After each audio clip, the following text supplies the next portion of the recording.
Ding, ding, ding, ding.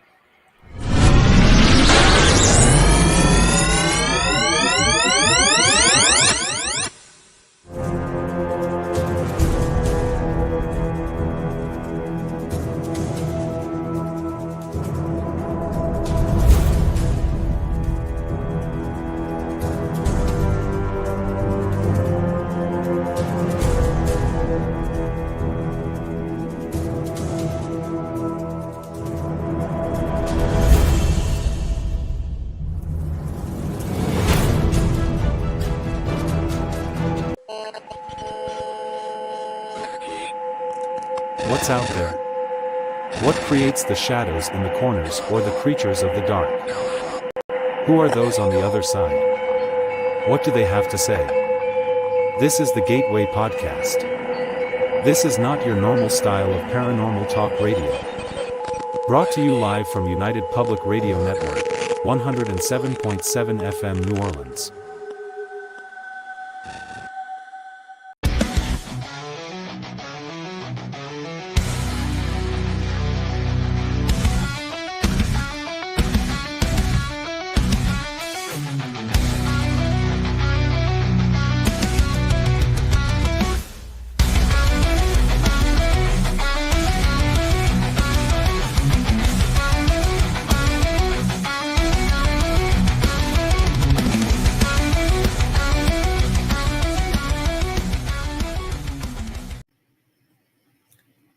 The Church of Mavis Radio Show, Friday nights at 8 p.m., 7 Central, starring Jeffrey Pritchett with his co-hosts Wham and Jay McNicholas, right here on the United Paranormal Radio Network, UPRN 107.7 FM, New Orleans.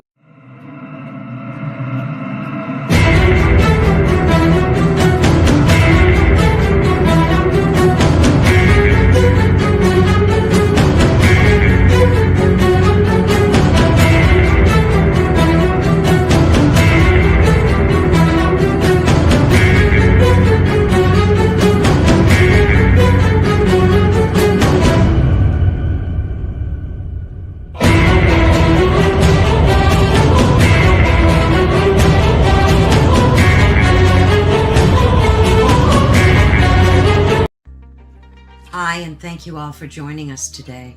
We are broadcasting live on the United Public Radio Network and the UFO Paranormal Radio Network, 105.3 on the Gulf Coast and 107.7 FM in New Orleans.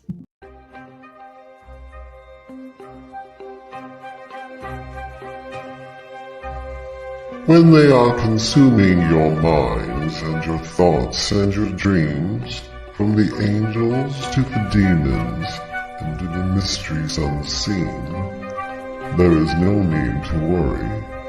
There is no need for dread. It's just time to discuss the thing at the foot of the bed. Welcome to Negotiating Happiness, the show that helps you find happiness, success, and balance in your work and life. I'm Adriana Fiestra, your host for this journey into entrepreneurship and personal growth. We're broadcasting live on 107.7 and 105.3 FM in New Orleans as part of the United Public Radio Network. We explore the latest strategies, insights, and stories from successful entrepreneurs and experts. From managing stress to building a thriving business, we've got you covered.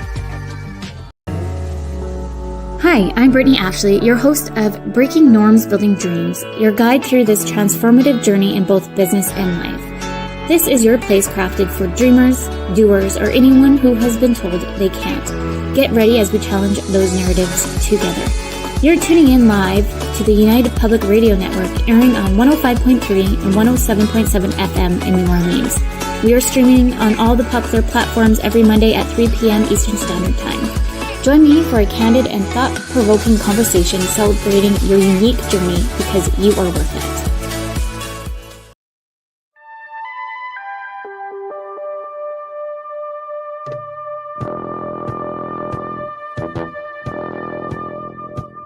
Tune in to UFO Undercover, Wednesdays at 8 p.m. Eastern, with your host, Joe Montaldo, right here on the Paranormal Radio Network.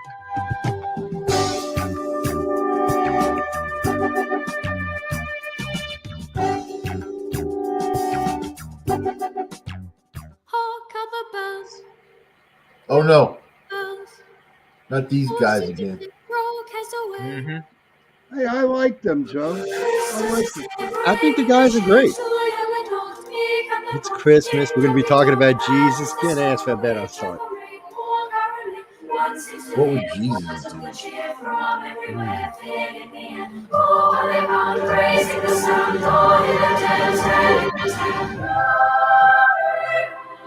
Y'all just jealous y'all can't hit notes like this. I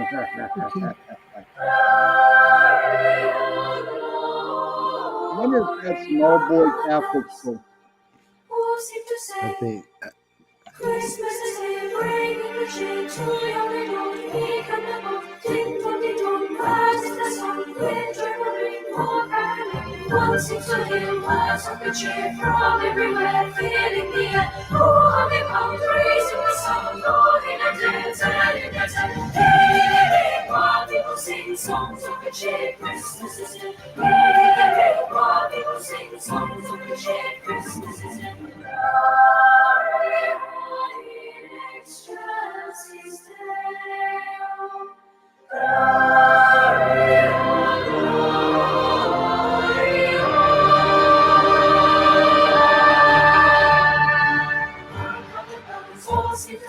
Christmas is here, bringing good cheer. One seems to hear words of good cheer from everywhere, filling the air. Oh, how they come, raising the sound, joining and dancing, hey, hey, hey, while people sing songs of good cheer. Christmas is here. Hey, hey, hey, while people sing songs of good cheer. Christmas is here. Hark how the bells all seem to say, Christmas is here, bringing good cheer. One seems to hear words of good cheer from everywhere, filling the air. Oh, how they come, raising the sound, joining and dancing, hey, hey, hey, while people sing songs of good cheer. Christmas is here. Hey, hey, hey, while people sing songs of good cheer. Christmas is here.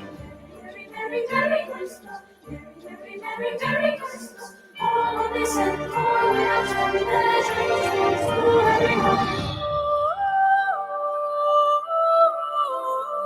Wow, that's CGI there. this was long before CGI.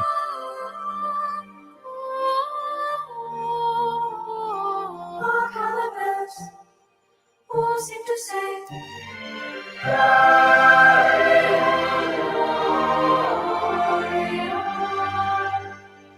ding dong, ding dong. Ding dong, ding dong. That is their song.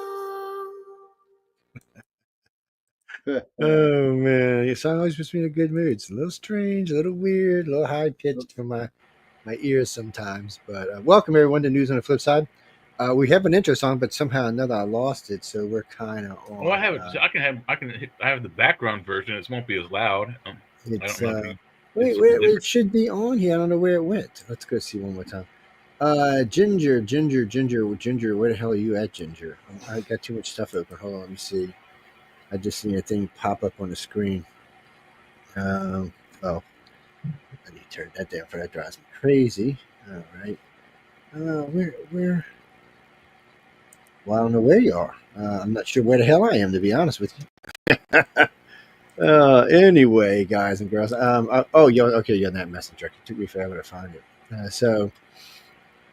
Oh no, that song it was in the 90s, I think, when it was recorded. Somebody said it was the 80s, but I think it was like mid 90s or something. I'd have to go look, to be honest. It's fairly old, but I don't think it's. I think it's late 90s. Yeah, so that's what I'm thinking. It's So these kids are all like 40 now, you know. If they tried to hit a note like that, they'd probably hurt themselves. Every time that little kid does that, you know, that pitch, I'm like, oh my God, man. I definitely hurt something trying to do that. Well, no, my voice, as the older I get, the deeper it gets. If I start doing that monotone shit, it's like, I sound like I'm from Scotland or something, man. I mean, shit. No, actually, there's a couple things, but we're going to be talking a little bit about Jesus tonight.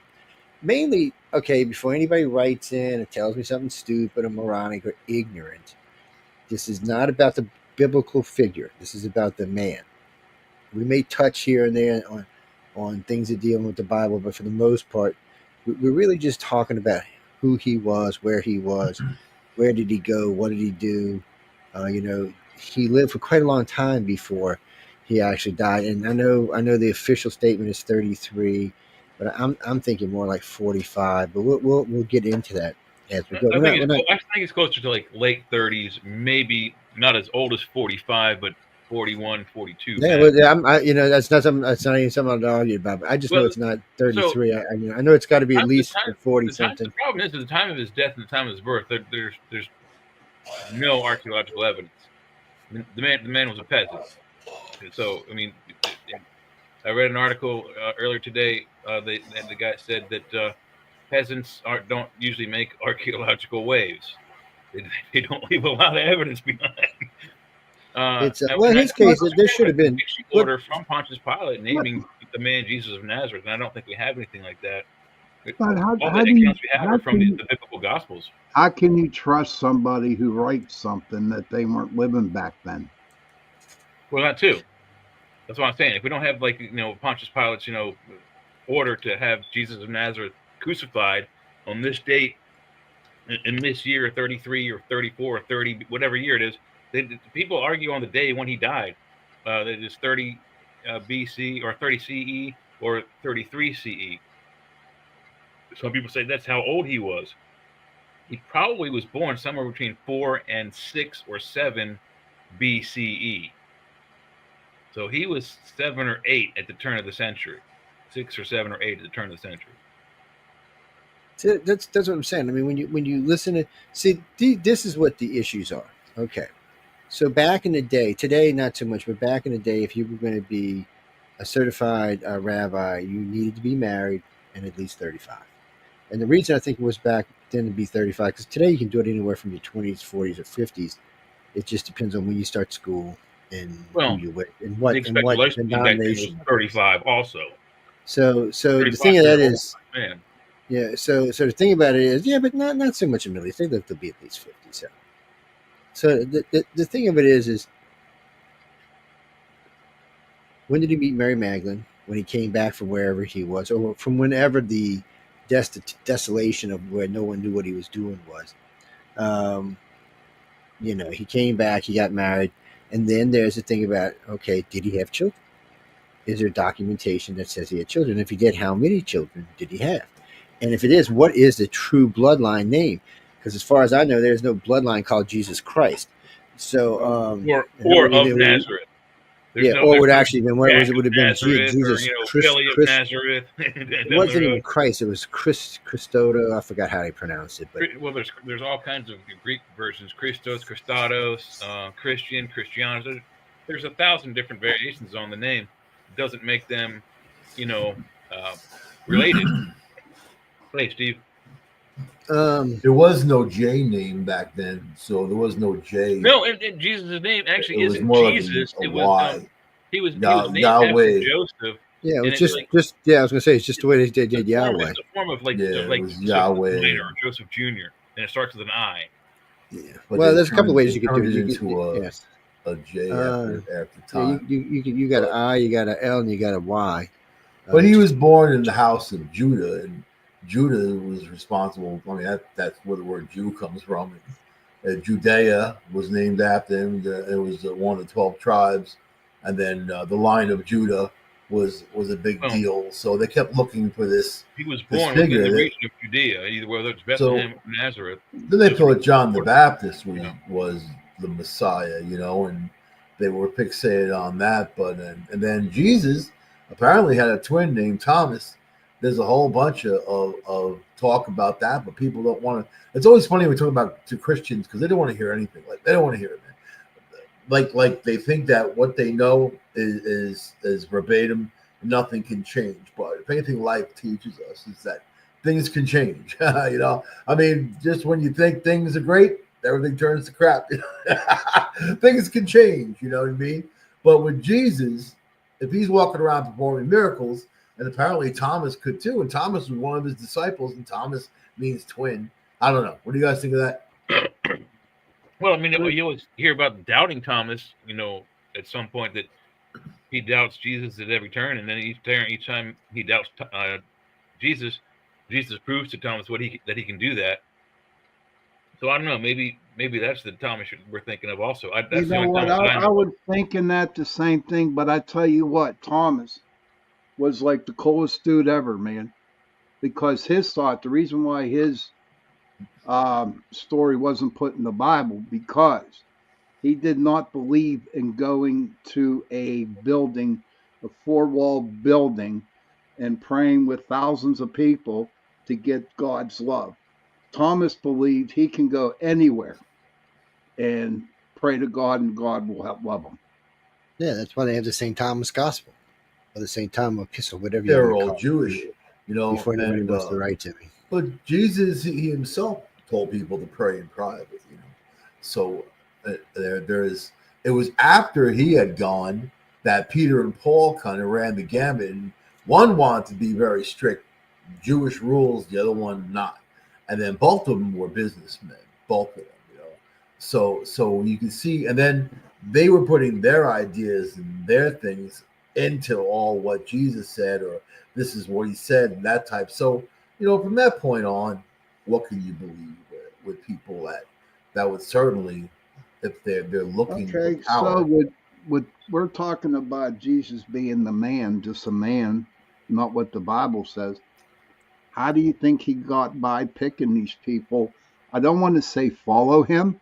I just want to say like a good group of friends hanging around him. How do you think Well, he I got? mean, they weren't really friends if you looked into the history of it. And then it was more the megalomania around him that people were gathering, people were listening. There were things happening. And then, you know, and then Jesus, like they had him depicted speaking to thousands of people up on a mountain, whatever. There weren't thousands of people around. It was hard to get a group of people together that were maybe, you know, maybe 100 people, something like that. But, Yeah, and but being back there's, then, I don't think it would be hard to get people to listen to you. Period. Whether you were talking bullshit or facts, because most people didn't have the ability to read. but They the didn't thing have is, not modern if flipping you're, books today. People could not read those. If they even could get their hands on a scroll back then, they probably wouldn't be able to read it. So verbal tradition was the way things got handed down and handed down. So I don't think any of the 12 apostles or Jesus or Mary Magdalene or his father, Mary and Joseph, would have any problem gathering crowds. You just start talking, and I'll guarantee you that what else is there to do? There's but you no. would have to go long and far to find So, thousands of people. I mean, there weren't yeah, I think because they would have it no was problem sparse. gathering crowds ever. Life was hard. It was sparse. It wasn't Yeah. like it was overflowing with people. And on top of that, then you have a segment of the population that doesn't want to hear it. They're going to listen because they think that it goes way against what they believe as Jews. You know, Mm-hmm. so there's a lot to it. I mean, this, you know, they still don't know what the hell is going on. It was a very rough time. You know, Jesus wasn't rich. He didn't have a ton of stuff. I mean, they went around. He had his own ideas, and he went around telling If he people. grew up as the gospel says, like I said, the only real historical background we have of the man is from the gospels. And what is it, like 12 or 20 some years are missing from like his birth to his 12 from 12 the when he was the age of 12 up to the age of 35 was missing. Yeah, he took off, man. He had to get out of town. Things were getting hot. You know, you got to go, man. You don't always have enough money to leave things town. didn't get hot if we can believe any bits of the Bible as being historical fact, and some of it is, and some of it is BS because it's been edited and redacted and changed so many times over the years. We don't have the real story or the full story. Number one and number two. But if we're to believe the Bible, where did he go for 20 some years? The Bible, the one that you really need to read. Record of him anywhere else in the world. If there was someone that big after he challenged the moneylenders, that's when he made the big stink. But while he's talking to people, he's not doing any harm. Well, once he challenges the moneylenders, that's when people go looking for him. But there's still that missing time. Where is he in those 20 some years? He took off. Some Man. people say he went all the way over to He Asia. married Magdalene, and he had a daughter. Is what happened. I've heard about that too, but some say he went over to Asia and actually met with and hung out with Siddhartha Gautama, the guy who becomes Buddha. I can't believe that. I don't. There is ancient artworks of a man who looks strikingly like Jesus, except more Jewish toned. But if he would have been hanging out with And Buddha, Buddha. it would have been when he was missing. They not don't when know what he came looked like. Nobody knows what he looked like. Everybody I- knows They what got Buddha looks a like. description, but nobody all really the knows. good stuff happens after he comes back. The marriage, the kids, everything that goes down happens after he's back. So those 12 years he's missing, or actually longer than that, to 18 But or he's 20 got the years. 12 to story 35. with That's 12 like other 17, deities, 18 man. years. That's a I long mean, time. It's a long You have time. to be able to explain that. With Horus, the Egyptian god, he's got the identical story. I mean, identical, you know? So I mean, even down to the details.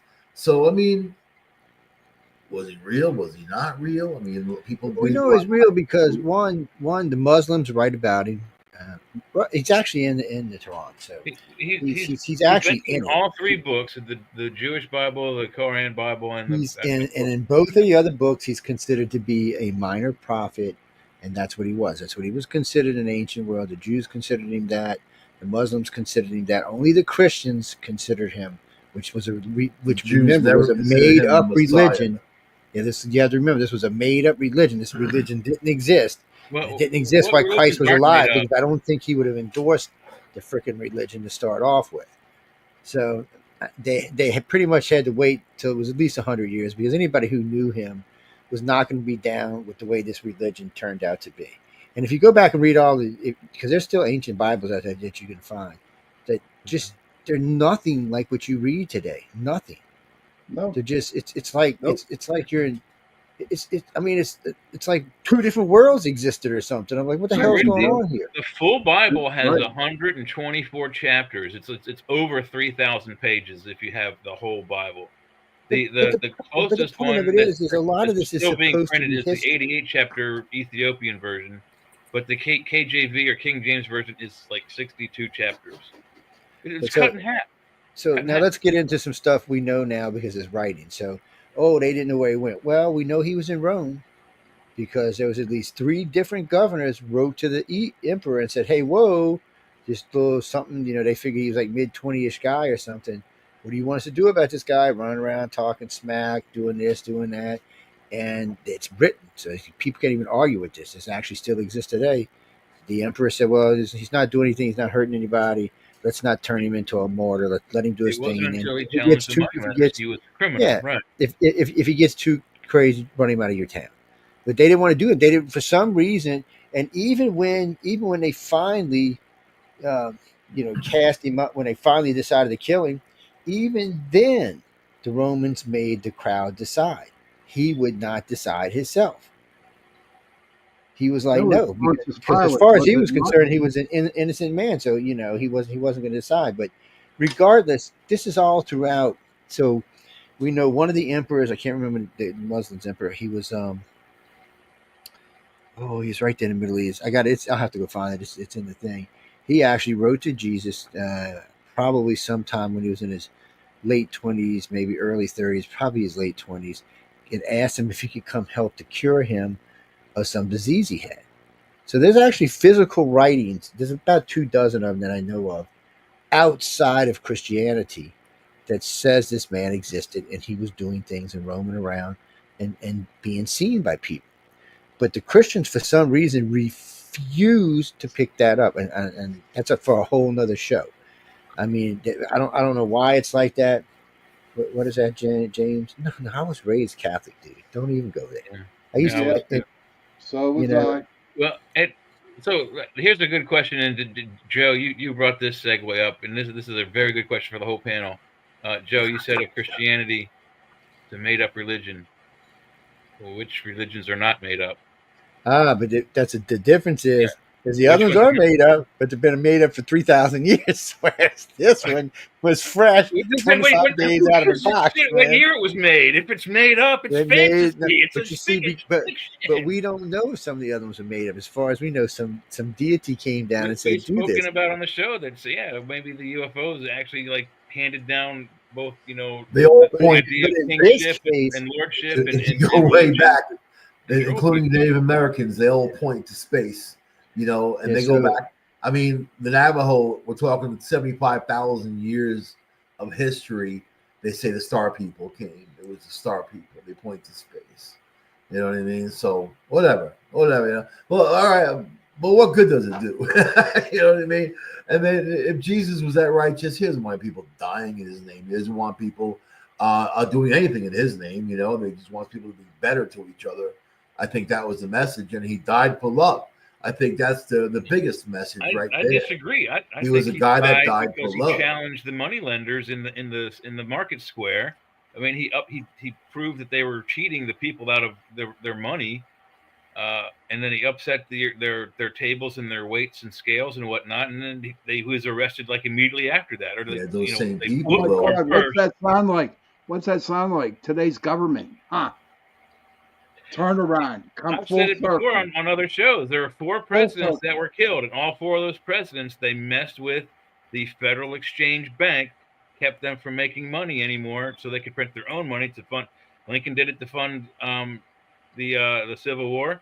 Kennedy was doing it to fund Vietnam, and when they stopped the Federal Reserve from printing its own money and going back to the federal bank, the federal government itself, the federal printing part, I forget what they call it, but making our own money for the government by the government, that's when those 4 men were killed. Same thing happened to Jesus.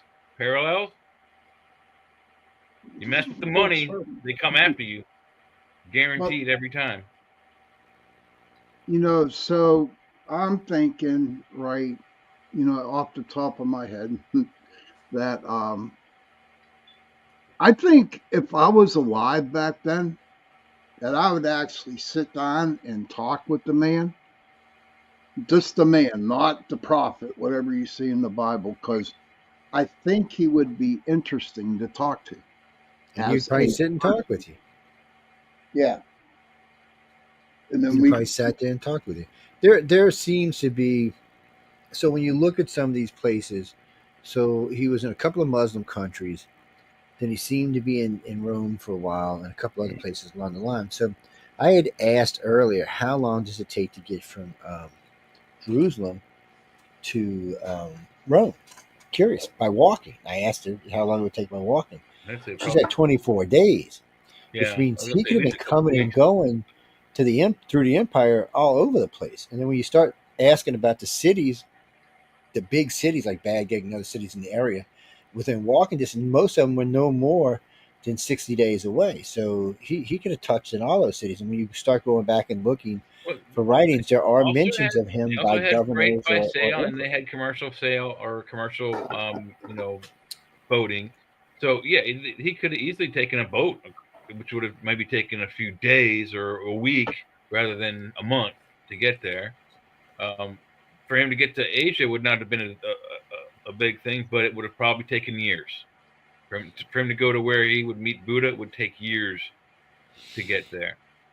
Well, it could have been a mutual thing, though. They might have just met along a trail, one coming one way, one going the However other they way. met, it was, I mean, it's a significant part of his life. 17, 8, like, what is it? He's missing from 12 to 35, so that's 8 to 20, and then another 15. That's, if the Jews and the Romans 21 years. That's a long time. If the Jews and the Romans want you dead, you can only either go to Muslims or to like India.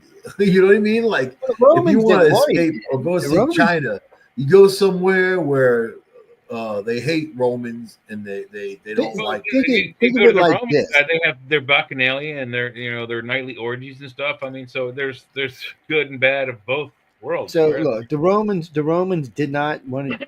The Romans had no problem with Jesus. That was never an issue. Matter of fact, they felt so guilty about killing him. Rome is now where? In Italy. I mean, the Vatican is now where? In Rome. So obviously the Christians didn't have a problem with it either.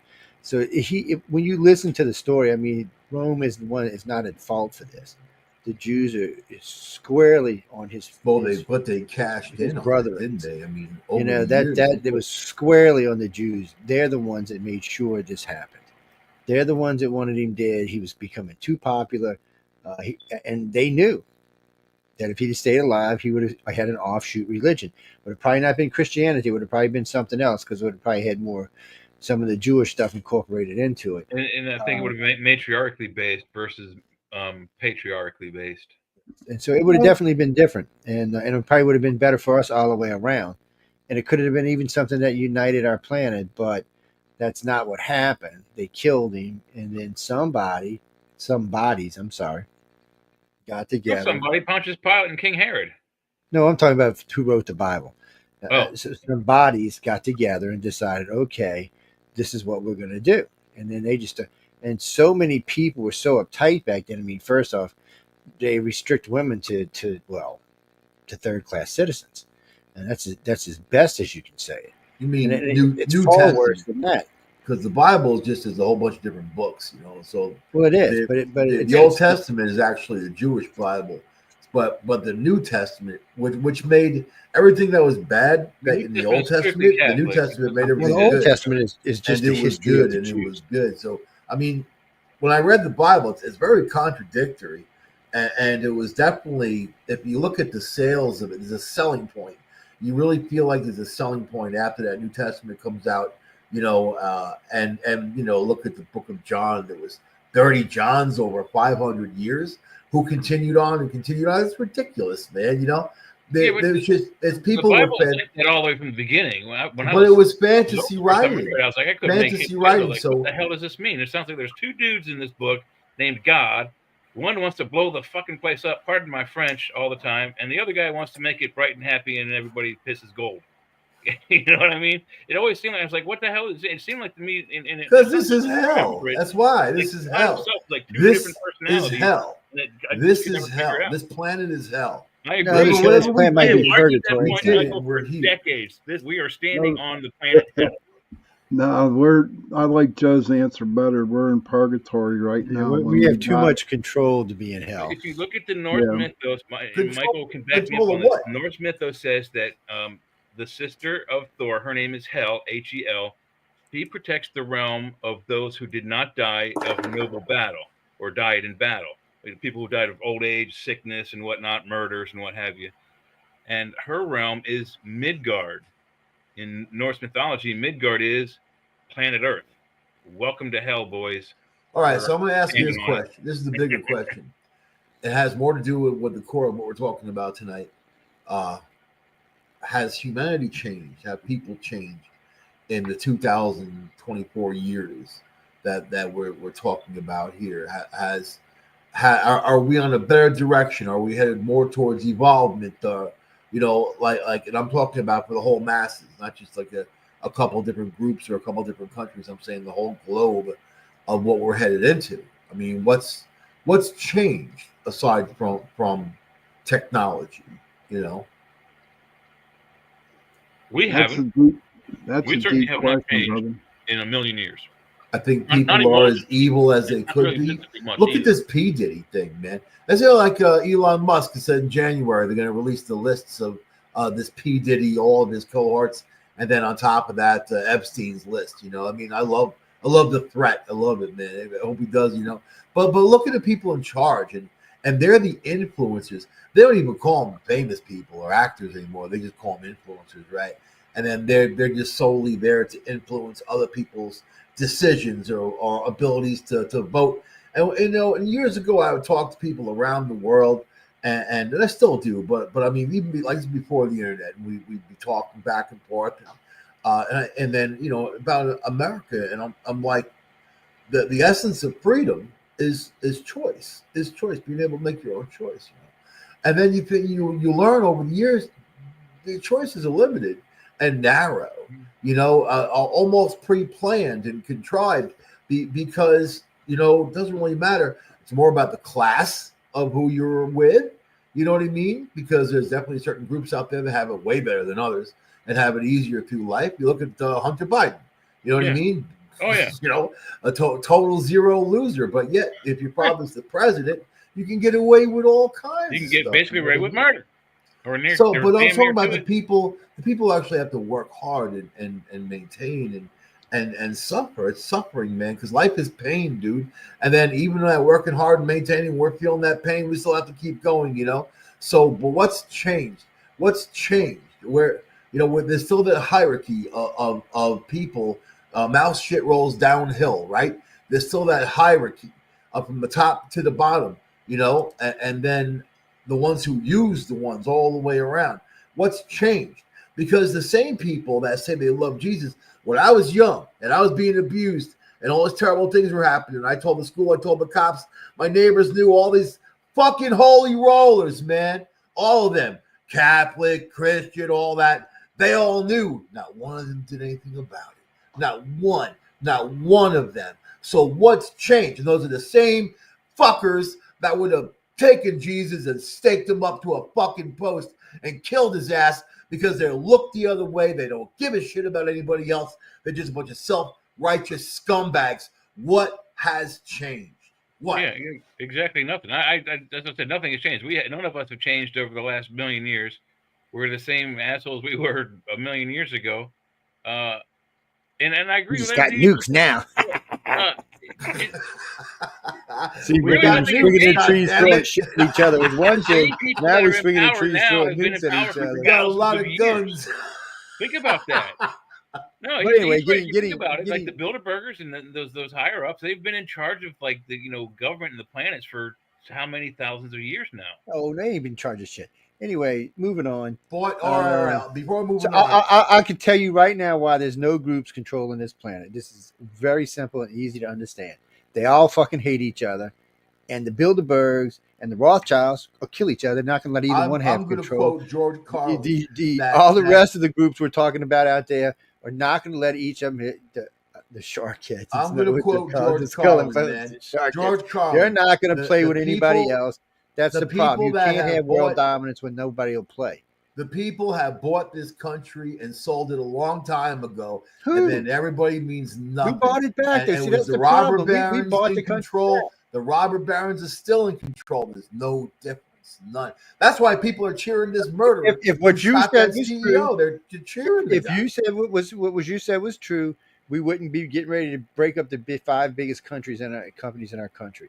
We're fixing to break Google. We're going to do Google like we I did. believe it when Yeah, I we're going see to turn them in. We're going I'll to turn them believe into it. the middle bells. Oh, No, good. They did that to AT&T, and what happened? All the it's not just them. They've done all it the to baby bells. They got more powerful, man. They just got more. No, they got powerful. less powerful because different people own different parts of the company now.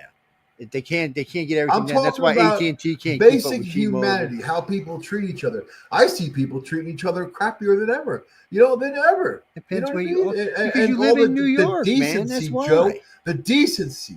Where's because the you live in New decency York, of man. the It's in human the South, decency, apparently. man? The things that make us shine. The kindness, the Look, love, the do you decency. know? We still stop and help people inside the road. We still open doors Yeah, for but people. down south is way different than the north. The four of us. Me and Sean on Sean's What show about the 8 Sunday billion or Sunday fuckers ago. on the planet running around? No, it's just how it is down here, man. We don't. What about the Look, people who come over? I the say this border all the illegally? time. Chivalry is not dead in the South. The people It's coming not- over the people border get illegally, confused with do they this. have the same mission? In the Mideast, Do and they the want East, to live it's in a a lot great different. country? Do they want to be part of something important? Or are they You just here? live in hell. That's all I can Yeah, tell you, man. If New you York live is- way up the top of the country, you're living in a shithole. That's all I can tell you. Polluted, cranky, bitchy. I would be the bitchy if city's I not lived a up friendly there. place. Why do you think Sean never smiles? Yeah. Pennsylvania's got an underground fire. Pennsylvania that's been actually is a going cool state. Yeah, they do. No, I tell you what. Over in We're getting by Centralia, Tell you what. man. Go to Centralia. Pittsburgh, where I live in Pittsburgh, and a lot of people just give the utmost compliments to the Pittsburgh people, and this is true. We are Well, not meet a lot of rude. nice people there. Yes, we are not rude. People ask us for help, we give them help. It is From the the lowest epicenter. person. Pittsburgh's from the the epicenter of a zombie apocalypse, man. George Look, Romero. even crazy Fetterman will go out and help somebody. And we know he's Yeah. fucking crazy, and he'll still go out and help Fetterman somebody. will. Do you know that man took a slum area here in Pittsburgh, a slum, and he changed it. I think Well, next what- election he's going to Demon- be a It was Republican. a huge heroin problem as well. Dude, I'm telling you, he changed that area. He changed that, and he helped people, and he didn't care. I mean, he gave his freaking hoodie off the back of his back to give to somebody. That's how he do it. Jesus, telling me Pittsburgh has good people. He's all right. when was he Jesus has in the- Pittsburgh? I heard he was in upstate. Hey, he could listened be to the Mormons. Pittsburgh. There are some rumors that Jesus also made it to the Americas, but I don't know. Well, That's I don't know where about the that. Mormon thing So comes from. I know the Joseph places I Smith know he and went for sure Ontario was pretty County, much New York. No, pretty much all of the places I know for sure he went was pretty much everywhere in the Middle East. It looks like he hit Egypt. He pretty much all of the major countries he hit. He was just there because He were was a all within a frequent couple of flyer, months man. He walking. had Well, it an just seemed Egyptian like airplane. it looked like he was just making the round because somebody asked one day, there's actually a writing right after he died, about 60 years after they died, and Christianity was already starting to take off, and the guy was amazed at how fast it was growing and how many places it had already reached. Well, Jesus had already planted the seed that something was coming. He had been out and about telling the Romans, telling the Egyptians, telling everybody. I mean, look right now, the poor Christians in Syria are being slaughtered right now because they want them out of there now that Assad's gone. I got to ask you guys a question. You're all paranormal dudes. We all have a background in asking questions of mystery and all I don't kinds believe of none stuff. of that shit. I'm going to ask you this. If Muhammad had someone or the archangels come take him around in a spaceship, look at future civilizations out in space, and this happened more than once, man. If Muhammad's getting spaceship rides, what about Jesus? Well, I got fired because I said Jesus was an astronaut one time. Well, Maybe he got around. When Jesus ascends, he says they say that he ascends on. I don't know if they worded exactly like tongues of flame or on fire, but he leaves in flames. He didn't live like the other ones. You know, Moses and all the rest of them. Moses and all the rest of them lived hundreds of years. You know, Noah over 900 years old. I mean, this was like stated right then and there, like right. His grandfather Enoch was like 10,000 years old or 9,000 years old, something like that. So to die at 30 is pretty young, man. When you look at that painting of him where his tomb was, okay, you saw all kinds of UFOs flying above that damn thing. I guarantee it, they beamed them up, to be honest with you. I don't think he rose. I believe that. I believe a lot of people say that he had two children and that was what they called grails, that there was two holy grails, and then they all took off to France. It depends on how you break up the word. The word is actually Sangreal, Sangreal. And if you break it up the right way, it's Sangre Real or royal blood. If you do it the other way, it's Sang Real. It's the Holy Grail. It's a cup. So the correct way is it's Sangre is the root word of blood, and Real is the root word of royalty. So whatever the Sangre Real is, it's a living person or persons that have whoever his wife's blood. The Holy Grail is the bloodline of Jesus Christ. It's not a cup. It is not a cup. So the real deal is we don't know anything about it because so many it was written by so many people that had an angle though. They had manifest on earth. Man. They didn't do that. Michael's right. The modern Bible, like I said, is 62 chapters whittled down from like 100 and what did I say? 22 was the original, or 128. But since the first century, there's been several councils of Nicaea that have not only edited and taken stuff out of the Bible, they've added things that are false. So, so we're kind of hard to, I mean, the book's written, 2020 years ago. It's hard to decide which is false, but that's the problem. We don't, again, I keep saying, we don't have the full story nor the real story. What they're telling us is BS anyway. Now this one right here, the Codex of what is that? Vaticanus, the Latin Bible. So this is what, Bible. 305 to when? 305. What is this? 300 to 305 AD. Yeah. So publishing date. So this is one of the oldest Bibles known. Publication unknown. Writer unknown. Yeah, they think it might have came from Egypt or Alexandria or somewhere along the line. Probably came from Alexandria. Probably came from the library of Alexandria. The first thing that the book of Genesis wrote the Latin Bible. The first thing that the book of Genesis and this ain't the only version, but when you read about this is so much different than what we were taught today. It's just the first thing the book of Genesis says is that God said, "Put no one before him." Nothing. No one. But no other gods before me, yes. Yeah. Nothing. Nothing. Not Disney World, not the ABC News, nothing. Your connection with God is so just the two of you, basically. But if you think that your creator created people to fear him, that's ridiculous. What an ego. That would never happen You know what I mean? More like you want to see your children do well. You don't want to see them be afraid of you. You want their respect. You know what I mean? So I think people have lost so much of a connection with the universe, because God is way bigger and more infinite than people can even understand. And I know that every second it goes by, we're in a constant state of creation. That creation comes from somewhere. It's not just by accident. It wasn't just something that happened because of a chemical reaction. These things are intended, and people's lives are intended, and people's emotions are intended. So people need to find their connection with the universe, man. And it's not going to be through organized religion. It won't ever be. It's a polluted thing. The Bible talks about false prophets coming forward and using the information therein to make a profit. I think that we've seen that in every angle. You know what I mean? And they all do it. It's not just Catholicism or just plain old Christianity or whatever. They all do it, and they all battle with each other, and they all think that they're the only one. I know. And almost every church, almost every religion, the three big ones, Muslim, Judaism, and Christianity, they have huge land holdings on every continent as well. But like Muslims, they have huge land holdings in multiple countries on multiple continents. Muslims, like Christians, people don't see that as any kind of like a threat or a fifth column. Muslims, like Christians, have several different groups.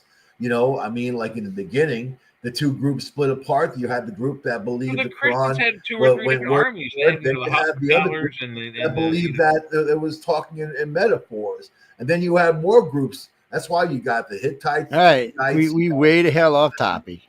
Well, we're still kind of in the ballpark, at least. We're in the ballpark. Yeah, y'all like on the other side of the ballpark in the parking lots where the hell y'all are. Sometimes you got to go in the parking lot to find something. Well, man. so sometimes the baseball gets Bibles knocked bringing out. Up, Joe, are these Dead Sea Scroll versions or what? No, okay. So the first one is like the complete version of the Old Testament. This one is what the New Testament's. This is the complete New Testament. This is what all the New Testaments are based on today. This Codex, how you say that? It's Sinaiticus. Yeah. So it's interesting that it's there. I mean, now there's, but what gets me. So as you go along, let me switch pages. As you go along, you move along here. Read us a bedtime. Well, first let's first let's go back for a minute. They actually know where this one came from, St. Catherine's Monastery. So, in the Sinai Peninsula. Yeah. So it's the Sinai Bible. Yeah. So unknown scribes, poor scribes are dead and gone. We don't know who you were. We're sorry that you hate like this. Now here you go. Here. Gifted to King Charles I of England in 1627. Yeah, wow. So this is 400 to 440 AD. It's Greek. So if you're not reading the Bible in Greek or Latin, you're just not reading the Bible. You're reading. I don't know. I would think by 400 it was basically Latin was getting to be a dead language at that point. Greek, I think, was the more universal language. I agree. I think Greek was the more universal language, and as we've seen, there's been several of them. The last three are in Greek. Here's another one in Greek. Yeah. So Scriptus. Yeah. So as you go through here, when you start reading about them, so you see what it says here: the full manuscript of the Bible. So when they use words like the full manuscript of the Bible, what does that suggest to you? That what we're reading unedited, is not the full Bible, not redacted, no added. So no add it pretty much tells you that you're not actually reading the full Bible. It is held in production for more than 1,000 years in a number of Jewish communities in Egypt, Jerusalem, and Syria. Well, we're glad to hear about that. So it was being passed around, huh? Well, I haven't got very far into it, but I did download one of the free Kindle versions of the Book of Enoch, which is the great grandfather of Moses, or if you think of him in the Sumerian Zarathustra, or I can't say the name right, but anyway, the guy who was flooded out, his grandfather apparently it sounds. I think I haven't gotten very far, but I think the whole thing sounds it's going to start to sound like Zeus's attack on the Titans to gain control of the heavens from his parents. I think that's the gist of what the ancient people saw was this war between the gods for power. But as we know, it's like the Zeus versus the Titans. The classic Grecian gods versus the Titans. That kind of thing is what supposedly like the epic of Enoch is about. So I can't wait to get any further into it, but just think about that. That's a little too deep for me there, Jay. It's deep. I mean, think about it. We've talked about the Sumerian Bible, which has the creation myth, and they don't mention Jesus in that myth at all. They don't even have like. Well, they don't mention Jesus in the Old Testament by name ever. Yeah. But they do talk about prophets. That there'll be 3 of them. However, hey, you know what, Jay? You can be a prophet. You can go out right now and say this, and this, and this, and everyone's going to love you and follow you, and then you just build on of what you've been saying. But in the Dead Sea Scrolls, no one wrote about Jesus. Nobody wrote about him, man. And you know what? Seriously, think about the concept. Here's a guy doing all this magic, amazing miracles, all this stuff. Nobody wrote about him. Yeah, but if he's mentioned in the Dead Sea Scrolls, he's mentioned as an unnamed future prophet, which they thought was John the Baptist. They thought he was going to be the Messiah. They're pretty sure he was one of the 3 prophets. Yes. I see we've converted to Hebrew now in the Bibles, and the last 2 were Hebrew. I see that's going to be the language for a little while. And they know everybody who writes these, where they came from. Look at these Bibles. And they see we've jumped. 1535. So this is a modern Bible. You can go read. This is probably prettier to look at than the ones we get today. Modern English, yeah, but is it the same amount of chapters as those ones? Like I've got one called the Truck Driver's Bible. Look, it says modern English. Given the truck drivers years ago. No, I'm talking about the printing, Joe. 1535. That's small printing. Yeah, well, no, I'd have to have glasses. Well, I'd have to blow it up so I could see it actually. So this is the one, man. This is one so he could get divorced. This is King Henry VIII. So we know this Bible's not correct. Shit. Yeah. So anyway, they just they jump quite a bit after that. See here, you get it to 1539 and stuff. These are pretty much probably close to what we know today as the modern Bible. Ginny, so Joe, is the Montalto house out of toilet paper? I don't know. I see that Scott's gonna have to get They're gonna have to send us. You're gonna have to send us a residual payment for that, man. They can't just play that shit for free. We'll buy it here in the studio because they do that. So I know in the research I've done recently, I know he was in at least 3, 4, 5, maybe 6 different Roman towns, moving around all over Rome. He even visited Rome itself. He was there for a little while. He didn't seem to get in any real trouble. There are writings about him. That's why we know. There's writings between the governors. Actually, it's between, I guess, would be the local constable, the governor, and the emperor. Because they asked the governor what to do, and the governor, for some reason... See, that's what's so weird about this. So normally, the constable guy would have just said, okay, who are you? What are you doing in my town? You want to go to jail? Get the hell out of here. Or he'd locked him up or something. But for some reason, he felt the need to go to the governor of the area. And he felt the need to go to the emperor. Why? So he wasn't that. I mean, he was probably known as a prophet by then. I would think he was in his mid-20s, maybe late 20s. So he's probably known as a prophet. But was he performing miracles before what's listed in the Bible? He had Judas with him, who was a famous gladiator. So I'm just saying, he had to be doing something to be famous. Judas would have been able to move around Rome really easily. He himself had connections. So you know how it is, connection. But that's the thing, though. I mean, knowing. I mean, I would have just thought at the time, at 25, that Jesus would have just been any other Jew roaming around, the Middle East. Which, even back then, they weren't the most accepted group in the Middle East. Well, how did Jesus spend his time then? I mean, what was his motivation? We all have. Well, it seems like he was in. It seems like he was in other countries other than where he came from, and he had just been out, spreading what he thought was the word. Or what I don't even want to call it that. It sounded more like what Sean was saying.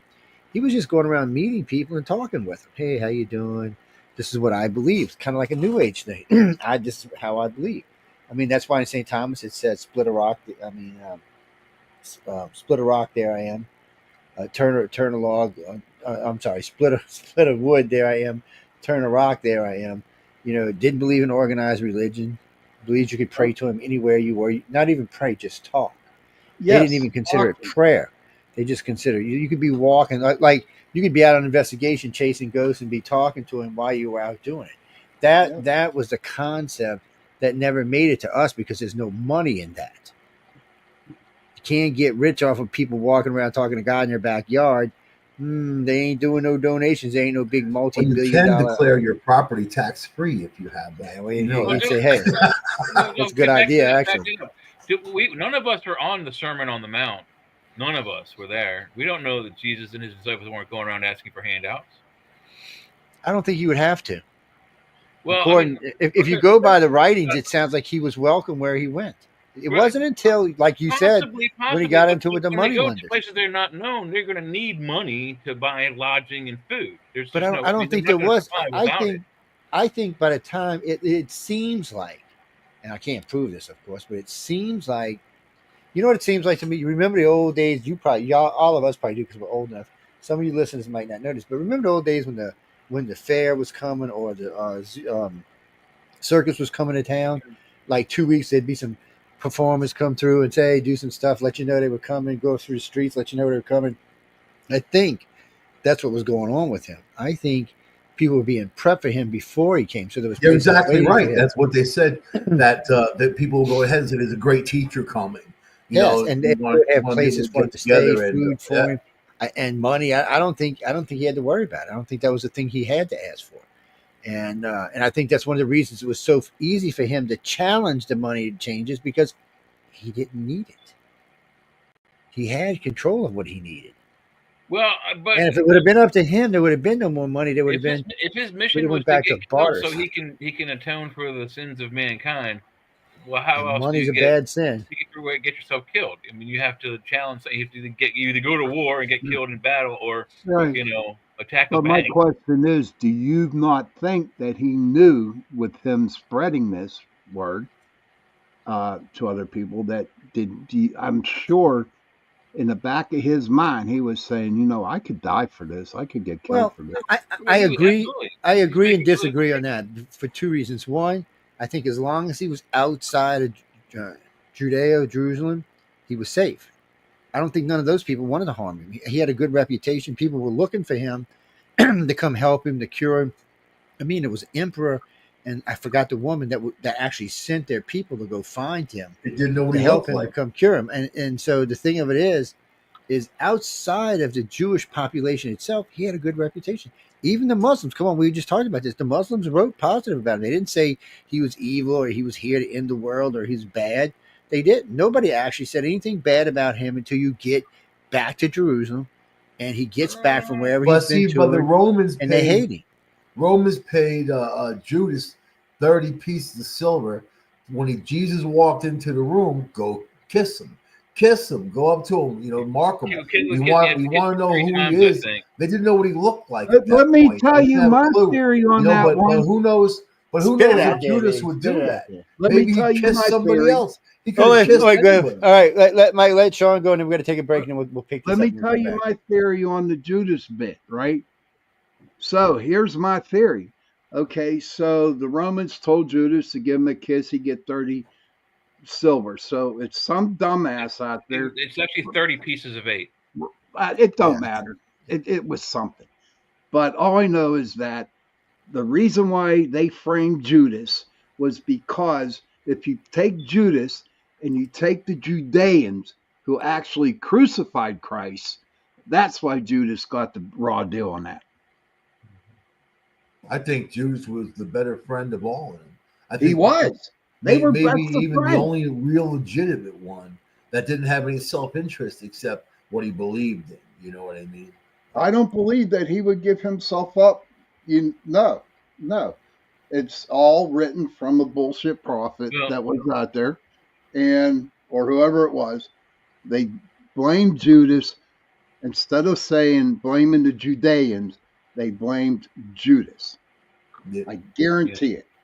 And they vilified him. They vilified him, man. And also, when we come back, I have sort of a dark story that nobody's really talked about that supposedly happened between Jesus and someone else. So we should talk about that when we come back too. All right. Well, we will do that in just a second because, ladies and gentlemen, we're going to take a break. If you need, we're going to be gone for about 10 or 12 minutes, ladies and gentlemen, or maybe 8 or 10 minutes. But if you need to go run to the bathroom, get something, go pee, get your Bible out, get your stories out. Look, there's lots of stuff out there you can look up for, where Jesus was, where people think he was. We should have invited Michelle on. She's got a whole other theory about where he was and what he was doing. Something about smoking marijuana. No, I'm just kidding. They didn't smoke. They didn't smoke. They didn't smoke marijuana in the Middle East anyway. They smoked hash. They didn't smoke marijuana in the Middle East. They smoked hash. Well, it's Christmas. That's they would boil mushrooms. Or some good mushrooms. And it's Christmas. Anyway, on that this note, ladies, we're going to. No, Connie, no, babe, we're going to break. But we'll be right back. Until then, y'all just hang out and listen to the music. This will come up in a few minutes. A couple of little promos here, and away we head. Let's play this Out of Rome thing. Shh.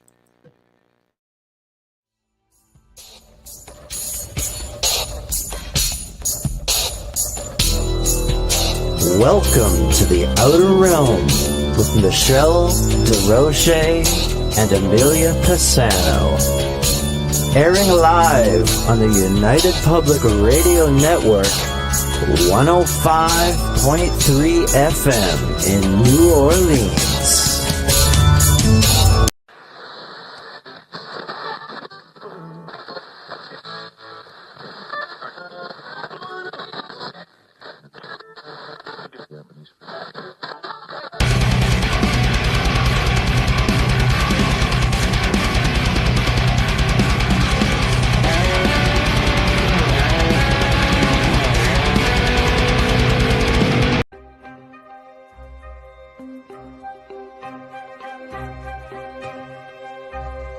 When they are consuming your minds and your thoughts and your dreams, from the angels to the demons and to the mysteries unseen, there is no need to worry.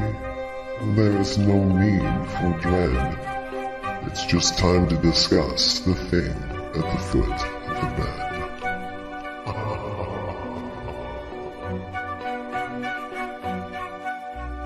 Welcome to Negotiating Happiness, the show that helps you find happiness, success, and balance in your work and life. I'm Adriana Fiestro, your host for this journey into entrepreneurship and personal growth. We're broadcasting live on 107.7 and 105.3 FM in New Orleans as part of the United Public Radio Network. We explore the latest strategies, insights, and stories from successful entrepreneurs and experts. From managing stress to building a thriving business, we've got you covered.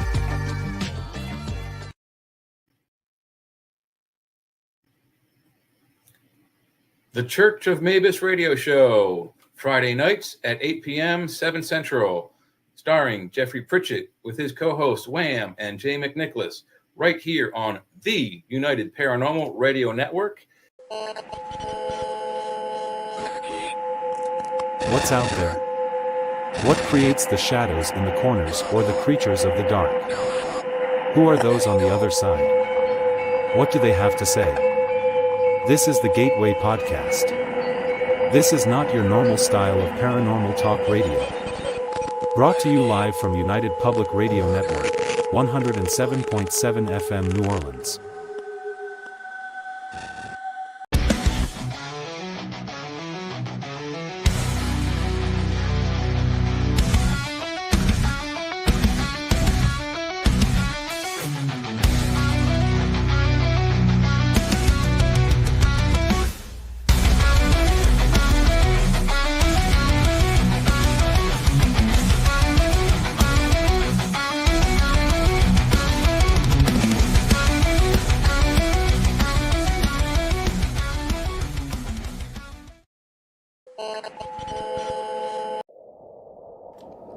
Welcome.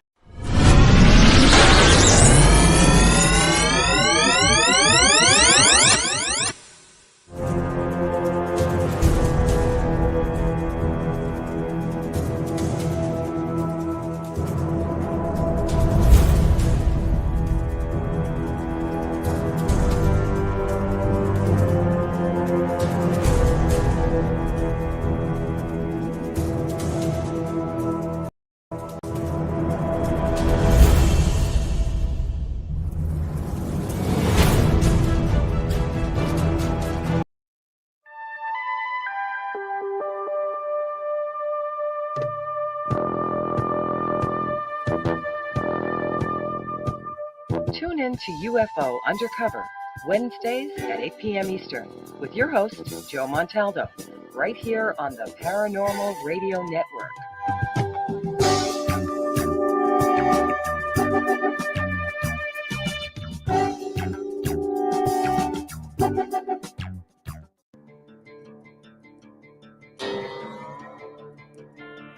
I am the nation.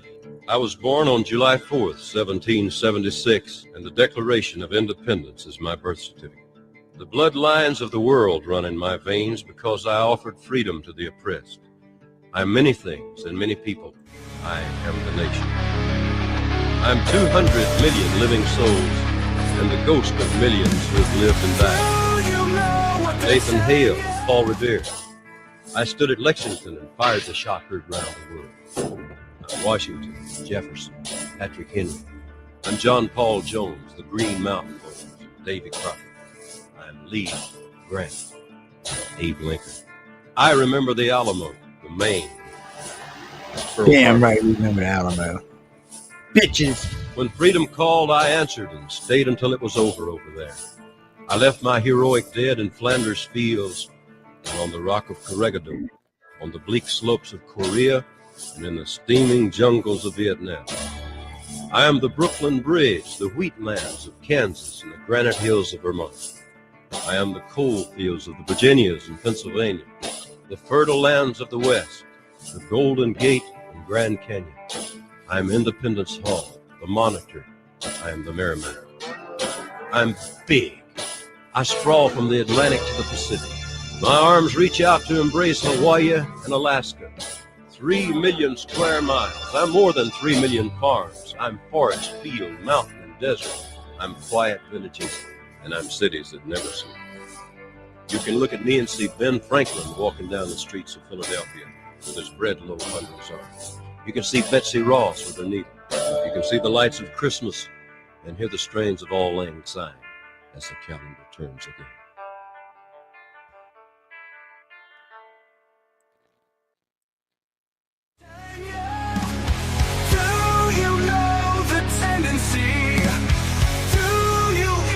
They feed you, they're on a witch hunt. Conspiracy for fake spreading their disease.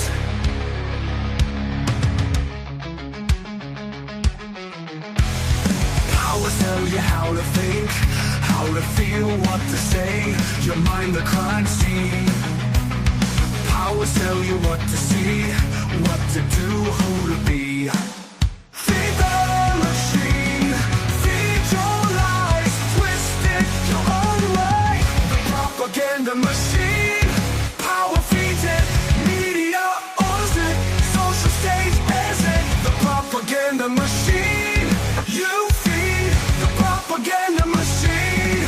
We bleed, they bleed. Wake up, ignorant eyes, fact checks denied, half truths in the news, very balanced lies. Who do we believe? Who did what? Whose point of view? Who do you trust? Who's behind it all? Society dies. Feed the machine, feed your lies, twist it your own way. The propaganda machine, power feeds it, media owns it, social stage is it. The propaganda machine, you feed the propaganda machine. We bleed, we bleed. Wake up, wake up.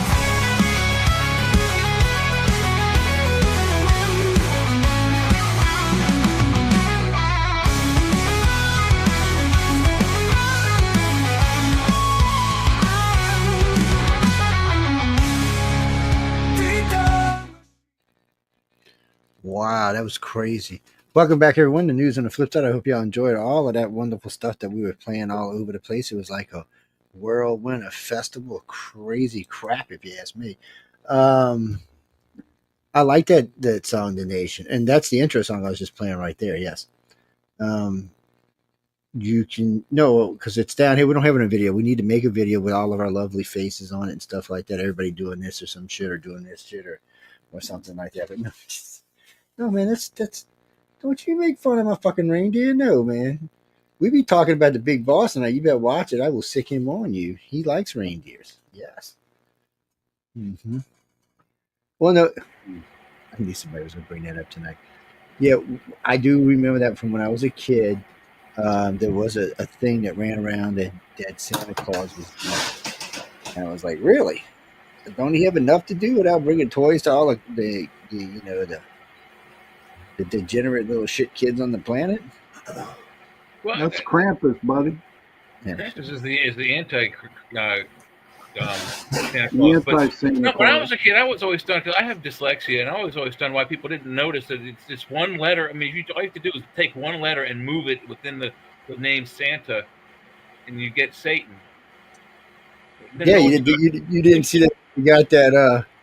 They got that thing on TikTok when the kid sends the letter goes to the wrong place. There's a movie about the There's kid a new movie sends. coming out where it sends a letter to Satan, not Santa. Yeah.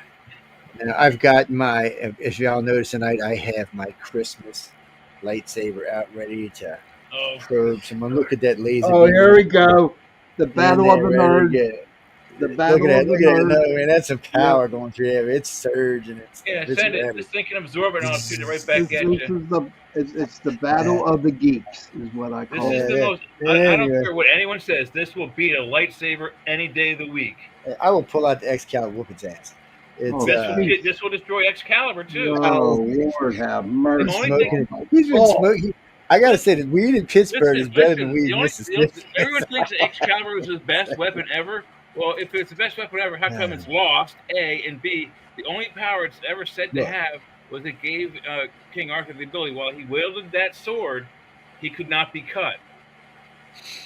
Don't make me sick my girlfriend on. Phoenix has been a little bored lately. So no circumcision for him. Is that what you're saying, man? Yeah. Not while he was holding that sword. He was getting cut off.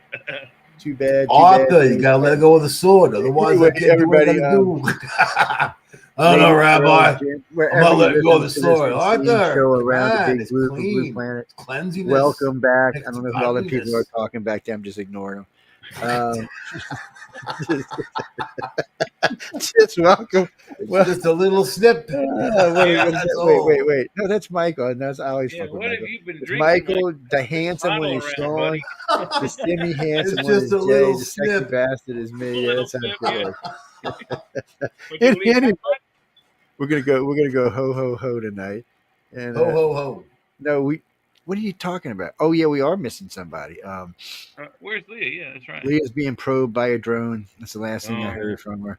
She sent me a picture of a 3RB and she was sailing into the sky with I'm not exactly sure where she is at the moment, but there's New Jersey. They usually bring her back. I don't know why, but they usually bring her back. So we're not gonna worry about it. She starts yapping, they'll just bring her back. We weren't talking about Jesus though. That was a interesting subject. But anyway, we're gonna go back. We're gonna go back a little bit of that, and then we're gonna move on because we got some other stuff we got to talk about. But because a couple people have asked me this question out of chat. So look, if I had to paint a picture now, I'd have to get a map of the Middle East in front of me to do this correctly, but it looks like, and there's no way to prove any of this, so this is sheer hypothesis. That ain't even a hypothesis actually, but it looks like he left Jerusalem and went touring. Which, come on, if 12 is a little young to be starting, so there was somebody with him. Well, he was probably with with Joseph and Mary, his parents. No, I don't. I think his parents stayed, but I bet you he had brothers from his dad's first marriage. Brothers, yeah. Yeah, so they might have been traveling with him, and I imagine as they realized that this kid, because at the time he was a kid, had a talent, people were probably drawn to him. Like whether Joe Montaldo. Yeah, well, but regardless, they were probably drawn to his ass, and as people got to know him and they got ahead, the news was moving faster than he was basically, and as his family got ahead of him in towns, it just started to grow. So by the time he got back to Israel, because he'd probably been gone, we don't know all the places he went, but I guarantee you he made a big whopping circle. So if you come up and around, Indonesia's right on the bottom, so he could have met anybody up there. All right, just let me ask you this, Joe. Let me ask you this. If he knew he would be in a lot of trouble, why did he go back to Jerusalem or Israel? It depends what you want to believe To here. turn himself in. So, That was the whole thing. if you believe he had future knowledge, then you'd have to question why he went back, and you'd have to say, okay, it was for us. You'd have to question that. If he had future knowledge, and that's a big assumption because we don't know if he actually had future knowledge of events.